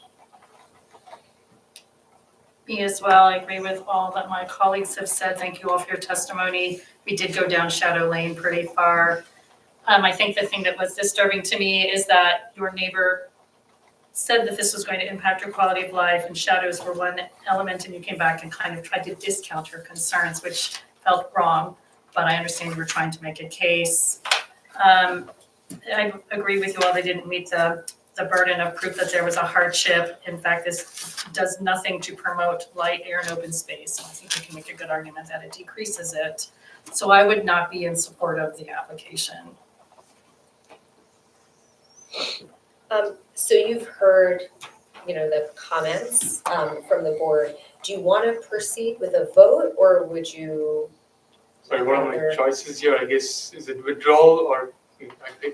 Not necessarily. Do you want to? Sure, so what you can do is, you've heard the board and some of the comments of the board. The chair is asking if you, I think what she's asking is whether you would like to carry the application to a future date to see if you might want to consider making some modifications based on the comments of the board. You can always withdraw, or you can come back and say, no, this is what our application is. We don't want to make any changes and we want you to take a vote. So you can do one of those three things. But the first question is whether you want to go in for a vote tonight or whether you want to carry it to another date and think about it. I do not want to carry it forward, but I do have another question. I guess if I do withdraw, can I still come back in 6 months, 2 years down the line with a changed application, really? Yes, you can. Okay. So, because if I take a vote, I guess it's a no, I can't come back with a new proposal at all? Well, So I just want to clarify that's that. what we were talking about before, so that if the board took a vote and it was a negative vote, you would have to propose a significant change to the project, so to avoid what's called the doctrine of res judicata and collateral stuff. And I would have to prove that I have a significant change, I guess, at that time. So That's part of, right. I know you're not allowed to your recommend what I presentation. do, but is it best if I just withdraw and then come back? Your architect could probably help you. Okay, If we appreciate try- that. If we try to stay within the setback, that would help out substantially. And that's the first attempt. Existing building, it's an existing structure. I don't understand. Okay, well, then you guys can talk about that. So what do you want to do at this point? We would like to withdraw. Okay, so withdraw. You don't want to get another date on the calendar where you could come back with perhaps a different, like a changed plan? You'd rather just withdraw for now? Yes.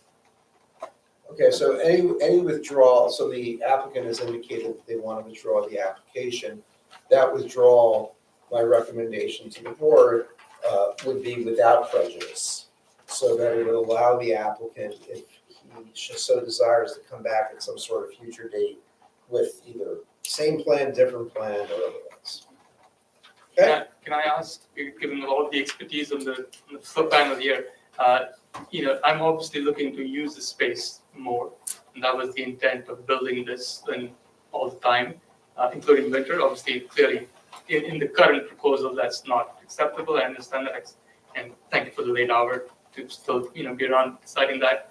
But if I were to put just a retractable awning or an awning, is that something that I have to come back with a variance, or I'm not clearly sure? Well, That's not certainly- for us. yeah. That's not for you guys, okay? Yeah, That would be a different group. that's, for the town, the I would building need to department. Yeah, the Okay. board, the Perfect. board cannot provide what I think you're asking for, which is an advisory opinion, Okay, so, yeah. fair enough. Thank you for your time. Thank you. Thank you. Okay, so the application has been withdrawn at the request of the applicants. And.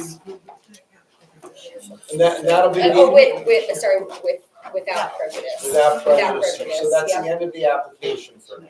Okay, thank you so much. Okay, thank you. Are there any, I don't see any other people in the audience, but any matters from anyone in the audience not related to tonight's? Okay.